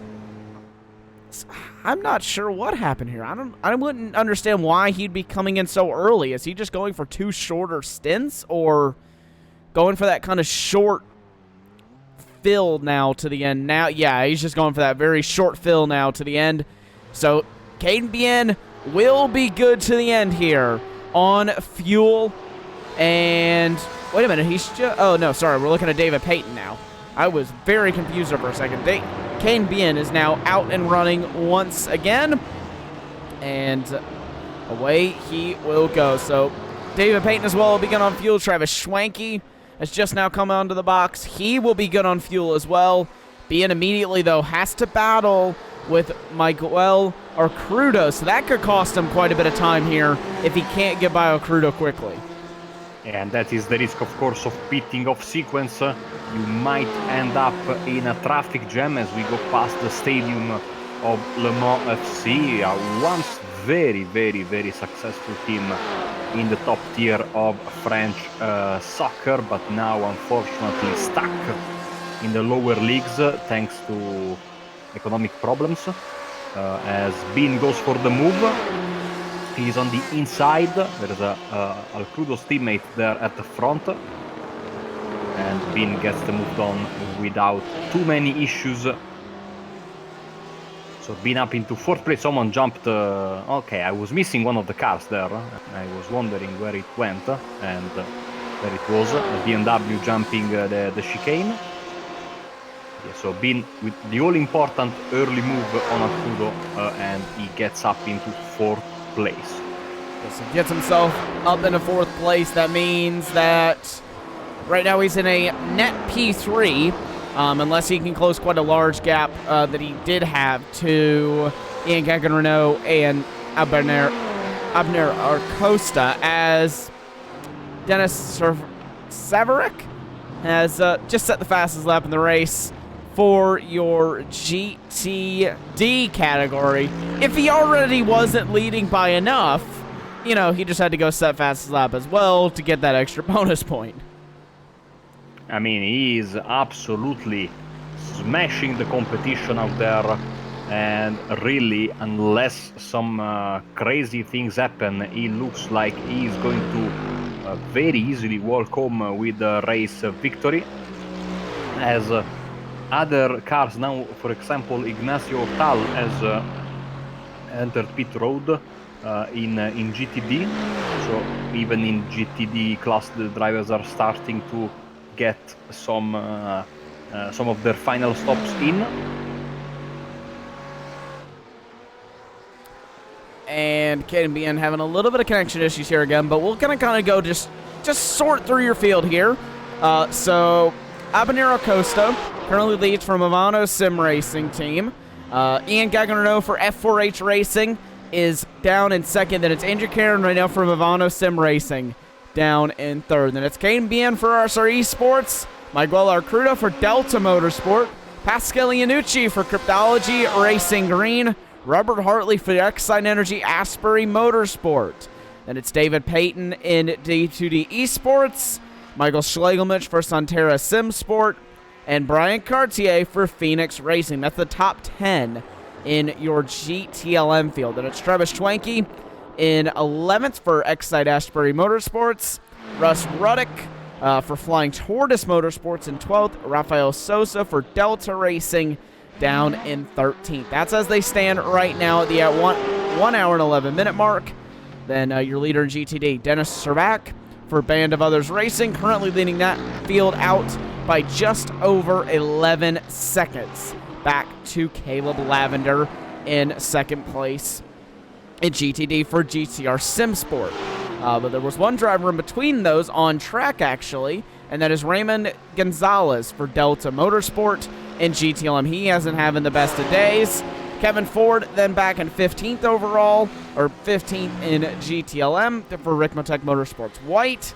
And it's Anthony Bassano in GTD. He is third place right now for RSR Esports. Brandon Misler for F4H Racing is sitting down in fourth place. Shad Curran for Donkey Bop Racing in GTLM. And it's Andre C. Sanders for Saunders Custom Racing. He is racing in the BMW in 17th place in GTLM. Then it's Brandon Whitworth back in 5th in GTD. 18th place in GTLM is Derek Holland. Then it's Jim List in 6th for D2D Esports in your GTD class. And it's Ignacio Hortel in RSR Esports down in 7th in GTD. Then it's Tony Kernan for Kernan Motorsports in 8th.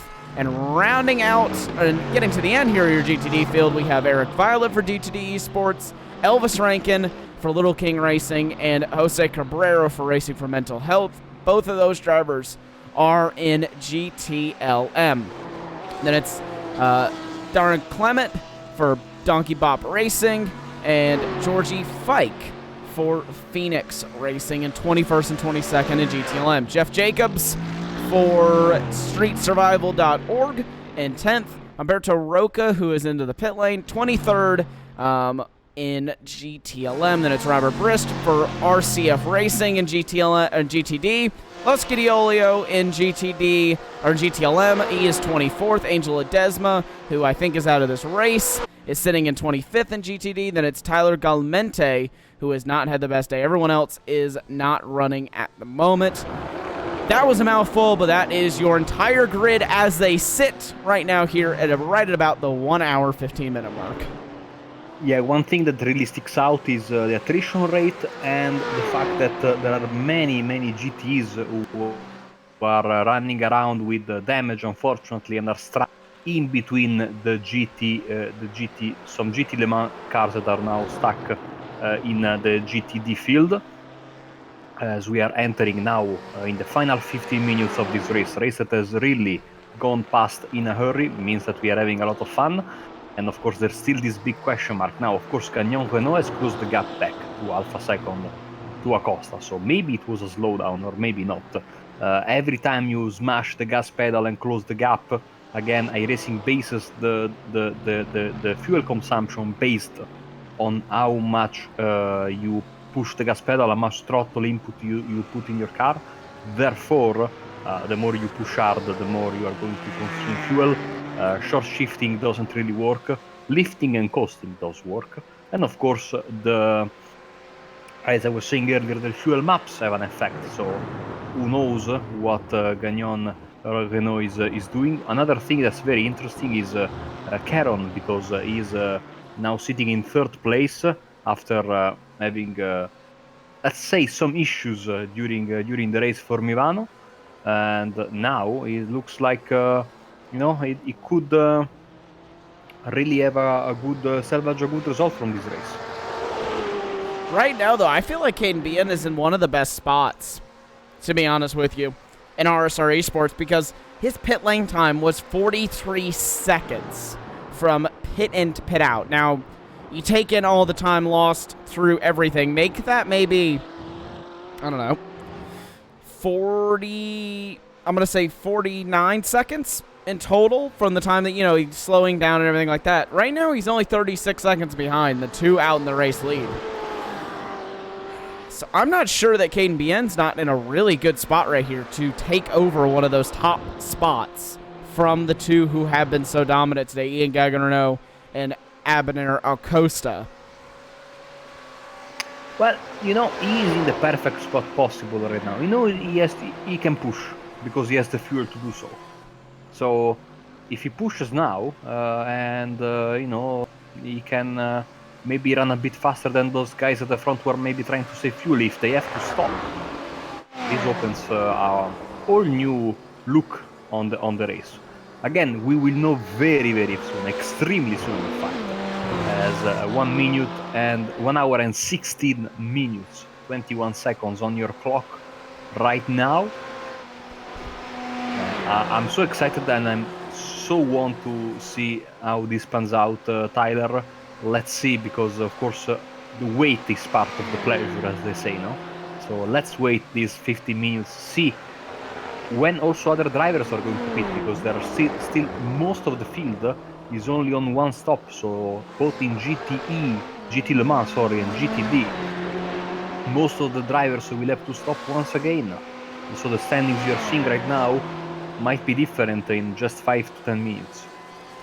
And I think that a lot of these drivers are still waiting for I think they're waiting for the fuel tank to drain down a little bit. I feel like we're going to see most of those final pit stops be made in a few minutes, actually, but under that 10-minute mark. Right now we're sitting at 13 minutes to go. I wouldn't be surprised if most of them get done within 7 minutes to the end, within a lap or two, where they really can just take the least amount of fuel as possible and really hammer hard into the end. But just looking at Caden Bien's lap times in comparison to the other drivers, currently the race leader, Abner Acosta, he was nearly a second faster on that last lap, 0.8 of a second to be exact, and he was a 100th of a second faster than second place Ian Gagnon, who is closing in insane amounts of time to your race leader. So the fact that Caden Bien is matching pace with second place, and he's right at about the 36-second mark, I'm not surprised. I would not be surprised if Caden Bien actually is the one here in the best place possible, heading into the final few minute stint I think that we're going to have. I mean, they tease us every time they enter the Ford chicane, because the preferred line has you cut a bit through pit entry. So I always think to myself, oh, this is lap they are pitting, and of course they don't do it. No, they will go for another lap, as when they will come around for the end of the lap that just started, we will have less than 10 minutes left. As you were saying, lap times are in the order of 3 minutes 50. 3 minutes 50, yeah, for the race leaders. Caron is lapping 3:51. So far, most of the people, yeah, they are still staying out. They are still waiting on those fuel tanks to empty, as you were saying, and of course, also keeping a close eye.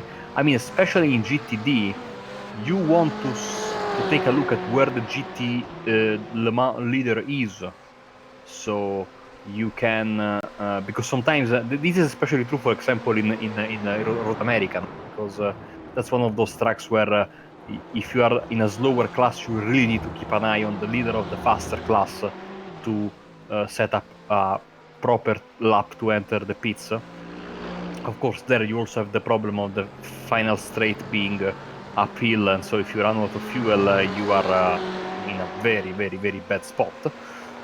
So let's keep an eye on that as well. Gap at the front, still half a second between Acosta and Gagnon. Caron, Bin, and Alcrudo, you see them all in one shot right now. The cameras are focusing on the number 84 Delta Motorsports car. And we wait to see when everyone will come into the pit lane. Now we jump back here to the race leader, Abner Acosta, and the Movano Sim Racing BMW, currently leading out over Ian Gagnon.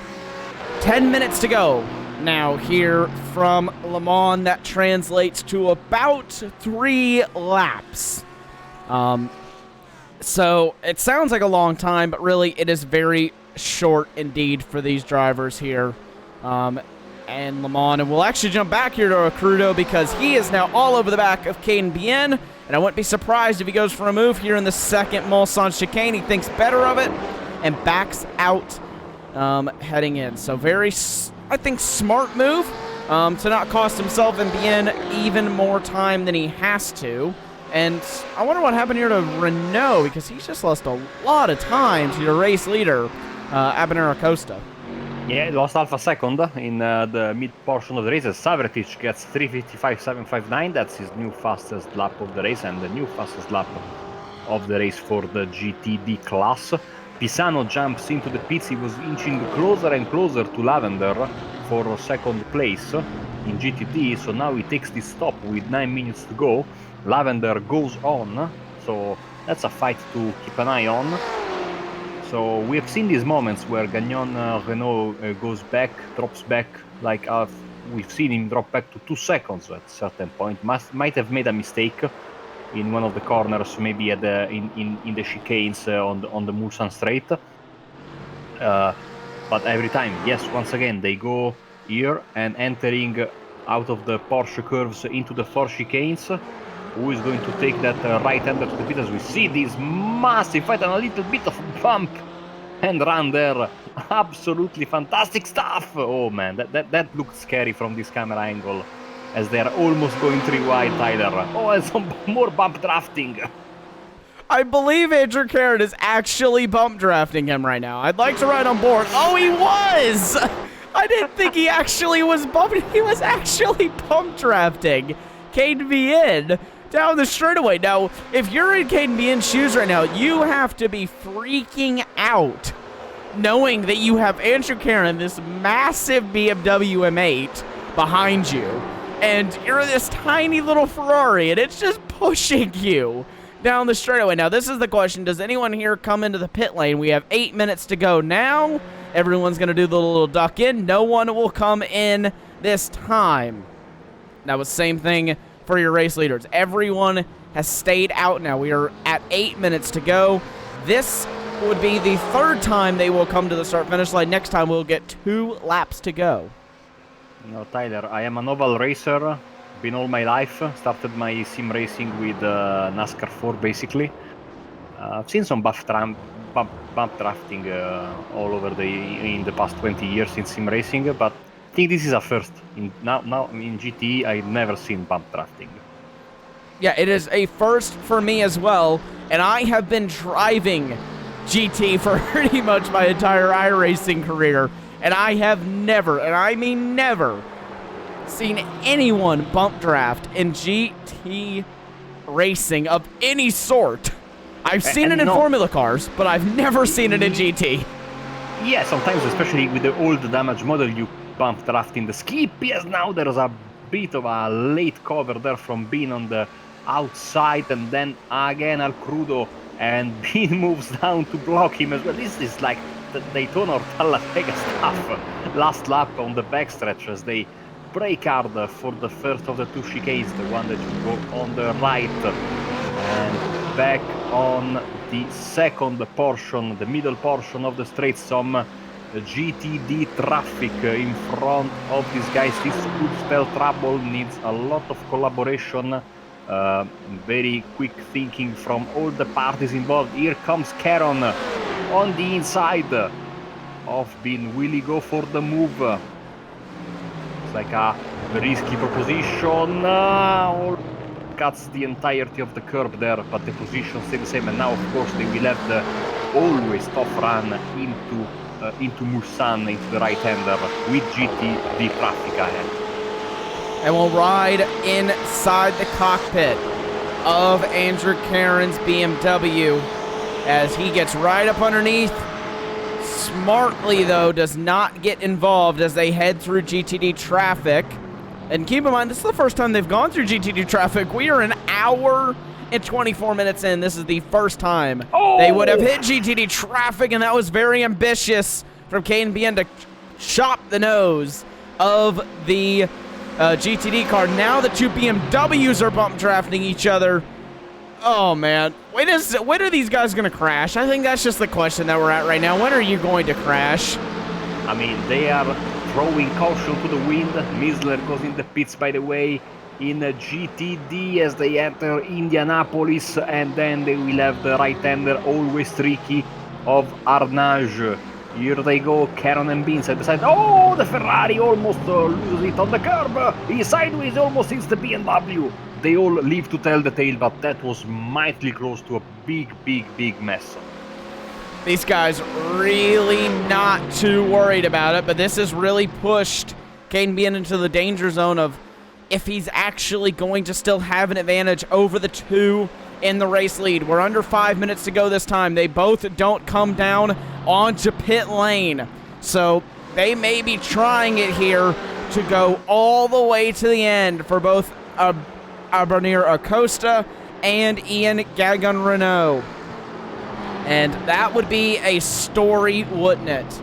Those two able to go all the way to the end when really I don't think anyone else is going to be able to try that. I mean, most other drivers have already, if they haven't come in and made their stops, they're going to be coming in soon to make those final pit stops of the day. But you know Caden Bean's going to be so mad if he lost a chance at a race win just because he kind of messed up on the fuel strategy in the first stint. And hopefully will come and talk to us, but look at that now. Udo on the inside, on the outside, pardon me, at the Dunlop chicane. So Bean is able to defend. This gives a little bit of breathing room, maybe. Or maybe a slowdown for Bean. Oh, I think that is yes. a slowdown. Oh man, that's not what you want to have with 3 minutes left in the race. No, certainly not. And that is going to cost him an insane amount of time. It may have just cost him third place in this event. Now let's look back into Schlegelmich and Schwenke. Those two, Schlegelmich now into the pit lane, so he will have to come in once again to make another stop in this race. And I think he's actually out of fuel now because he is coasting into the pit. Yes, he is out of fuel. Yeah, he is hoping that the momentum is on his side and he can roll gently into his pit stop, but that's cutting it very close. I think he was going for that 1 hour strategy and just trying to run it all the way, but that did not work, as you just saw. That was definitely not the strategy there, as we are going to take a look one more time inside with Ian Gagun Renault, and we will ride with him down the back straightaway here, as he is now in the draft of Abernier Acosta. Gap ebbing and flowing once again, now back to Alpha second, but this is the crucial moment, I think, and I think they will get the white flag this time around. I believe they will indeed. Your GTD leader has to come into the pit lane. Now, this is the real question. Does Lavender have to come into the pit lane? Because if he doesn't have to come into the pit lane, this may be an awesome opportunity here for him to possibly take the race lead. That would be huge. No, but he has to come in.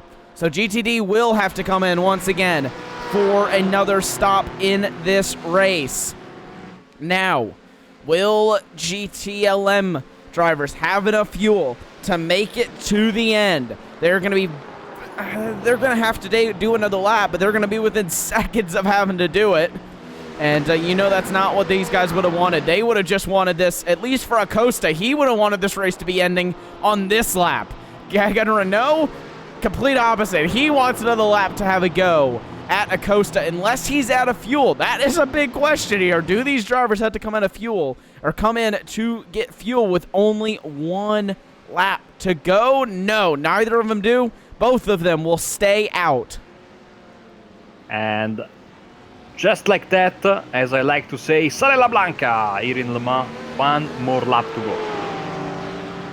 So Gagun Renault able to close up a large portion of time to Abernier Acosta, as he was held up behind one of the GTD cars. That's third place right now of Ignacio Hortel, and he is losing so much time. I think it was Pisano for RSR there, maybe. Sorry, you were right, actually. It was Pisano. Apologies. No problems. You know, it's very tricky. I mean, this has been as we have a driver that Cartier is out of the race all of a sudden. So he was sitting in a decent position in GT Le Mans. So let's see. Of course, painful to retire this late in the race. Absolutely painful. He was so close, and I think Out of fuel. out of fuel. No more fuel left. And then into the wall. Just gives up. I mean, I know the feeling. It's so awful whenever you're within. You're in sight of the end. Iannucci in the pits. Look at Gagnon Renault. He's going for the pass. Oh, left and right. This is extreme stuff. Everything comes down to the final lap. Beautiful race. This is for the win here at the historic Le Mans circuit. A win here is huge for anybody, especially in the Ricmotech GT Challenge. This is where if you can win one race on the calendar, this is the one to win. This is where the birthplace of these GT cars is, and this is what both of these drivers want to win. It comes down to both of them. I believe we will have a brand new winner here. As car 44, they get a warning for blocking. That's your race leader, Abanera Costa. Second warning, He had a warning for unsafe re-entry and now a warning for blocking. So it's 3 strikes, you're out. Just like in baseball, he has to be super careful. But does Gagnon Renault have enough to close the gap? That is going to be the real question. Again, we ride in the what I like to call the hood cam, basically. But we really don't have a... Oh, he's wide, your leader! He's wide, your leader is wide, and he's into the wall. That's Abanera Costa. He has thrown it away here at the final second. Wow. I was expecting, some fuel issues, but not a mistake like this, sliding the tires, giving up, and the tire wall welcoming him. Oh man, disaster for Abner Acosta, and now Gagnon Renault finally can breathe a sigh of relief just as he enters the Porsche curves. This was a tough race. Extremely tough race for him in this one. He will come through, though, the Porsche curves for the final time here tonight. An hour and 33 minutes has elapsed thus far, and he will go through the Ford chicane for the final time, and it will be Ian Gagnon Renault who will take victory in round number 4 of the Ricmotech GT Challenge from Le Mans.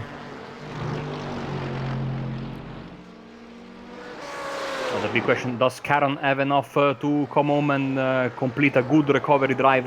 Very good recovery drive, I might say, as he enters the Porsche curves. He is in a good position, so Bean in the end will have to settle for 5th. So not what he had in mind. The plan didn't come to fruition for him. Yeah, plan did not go as he would have wanted to. Now Karen comes across the line to finish in 3rd. Crudo will come across the line to finish in 4th. Bien 5th. Hartley with a nice result will come home in 6th if he can hold on from David Payton, who is just a little bit down the order. Now, obviously, Le Mans, with it being such a large track, we will have to wait quite a few minutes here to get our final race results for you. So as we just kind of will welcome most of the drivers across the line here, and then we'll go to a short ad break before we bring you your post-race show. And hopefully we have some interviews. We haven't typically had many of them in the GT Challenge Series, but hopefully everyone's feeling talkative tonight, and we can get at least a few of the drivers in to talk to us here. And you were saying about the big track. Our GTD leader is still, I think, halfway through his final lap. So he's really far away from coming home. Yeah, very far away indeed. We'll be right back, though, here on Apex Racing TV when we will bring you your full post-race show when we come back.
Welcome back to Apex Racing TV. Your GTD leader has just come across the line. Dennis Servac has won here today. Caleb Lavender, he's out of fuel, but it doesn't matter because everyone else has already crossed the line anyway, and he will come home in second place. So he is going to try and very slowly limp the Audi around to get that all finished. The lights are on, by the way, just in time for the end of the race. The floodlights have been turned on, and the headlights of the cars have been pushed to the max. As you can see, full beam. So not quite a night race, but a night finish, so to speak.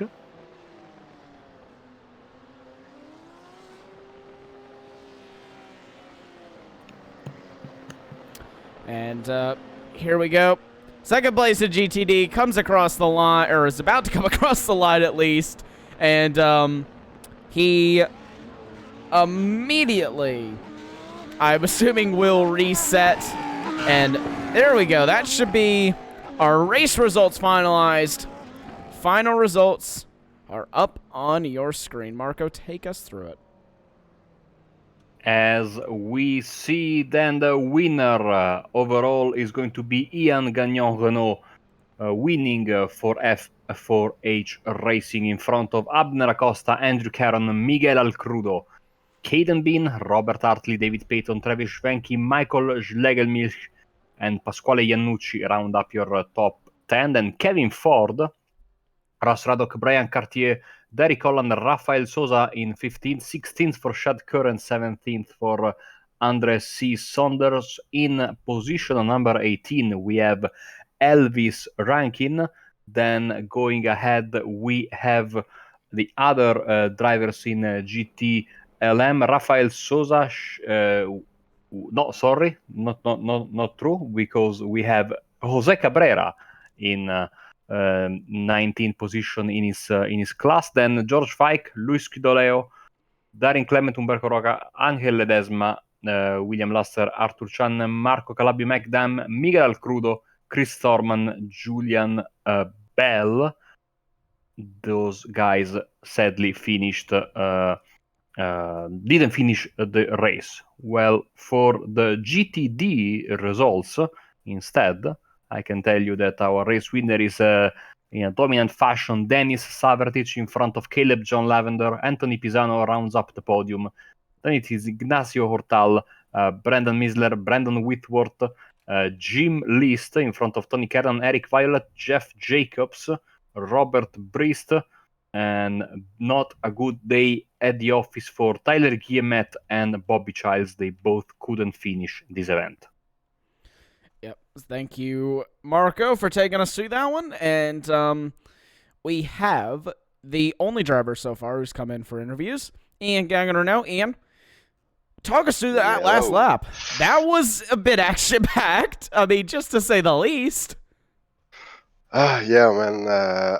I was pretty happy staying in second because I'm still fighting for first place in the championship. So I was kind of hanging back, even though I tried to pass him on Busan Straight.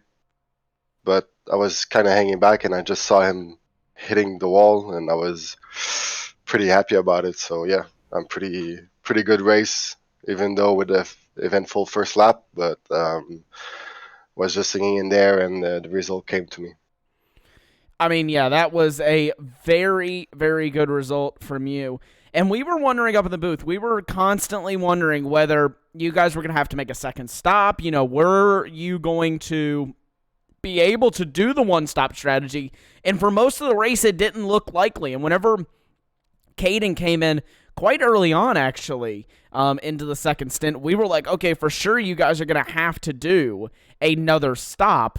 But you made it work, and being that that's the first 90-minute race of the season, was the strategy I'm assuming it was a very big part of this race that you guys were testing in? Yeah, I think since the patch, the fuel consumption changed. Going to the race, I didn't know I was going to run out of fuel and going to have to make a second stop. So during like the first half, I was saving a lot of fuel. And after that, I was trying to make Abner pass me so I can save some fuel again.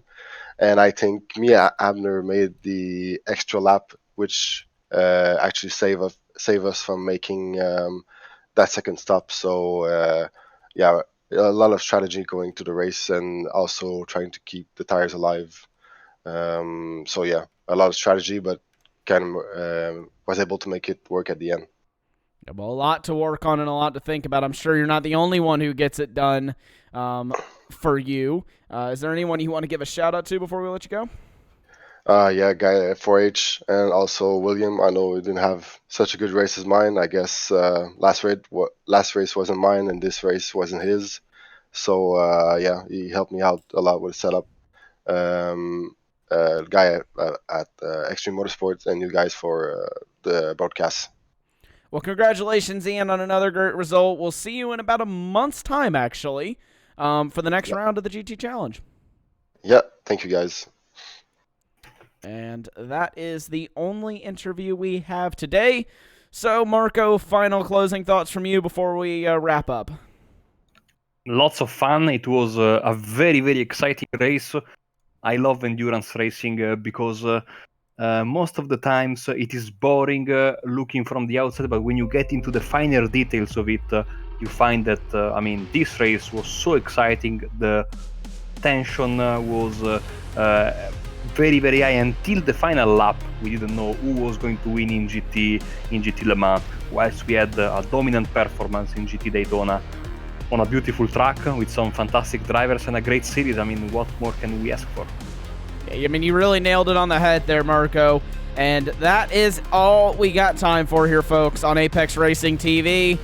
Join us in about a month's time for the next round of the GT Challenge, but you can join us back for more Ricmotech content next week on Monday night, same time here on Apex Racing TV. But for myself, Tyler Max, and Marco Barbanera, and all of us here at Apex Racing TV, we'll see you next time.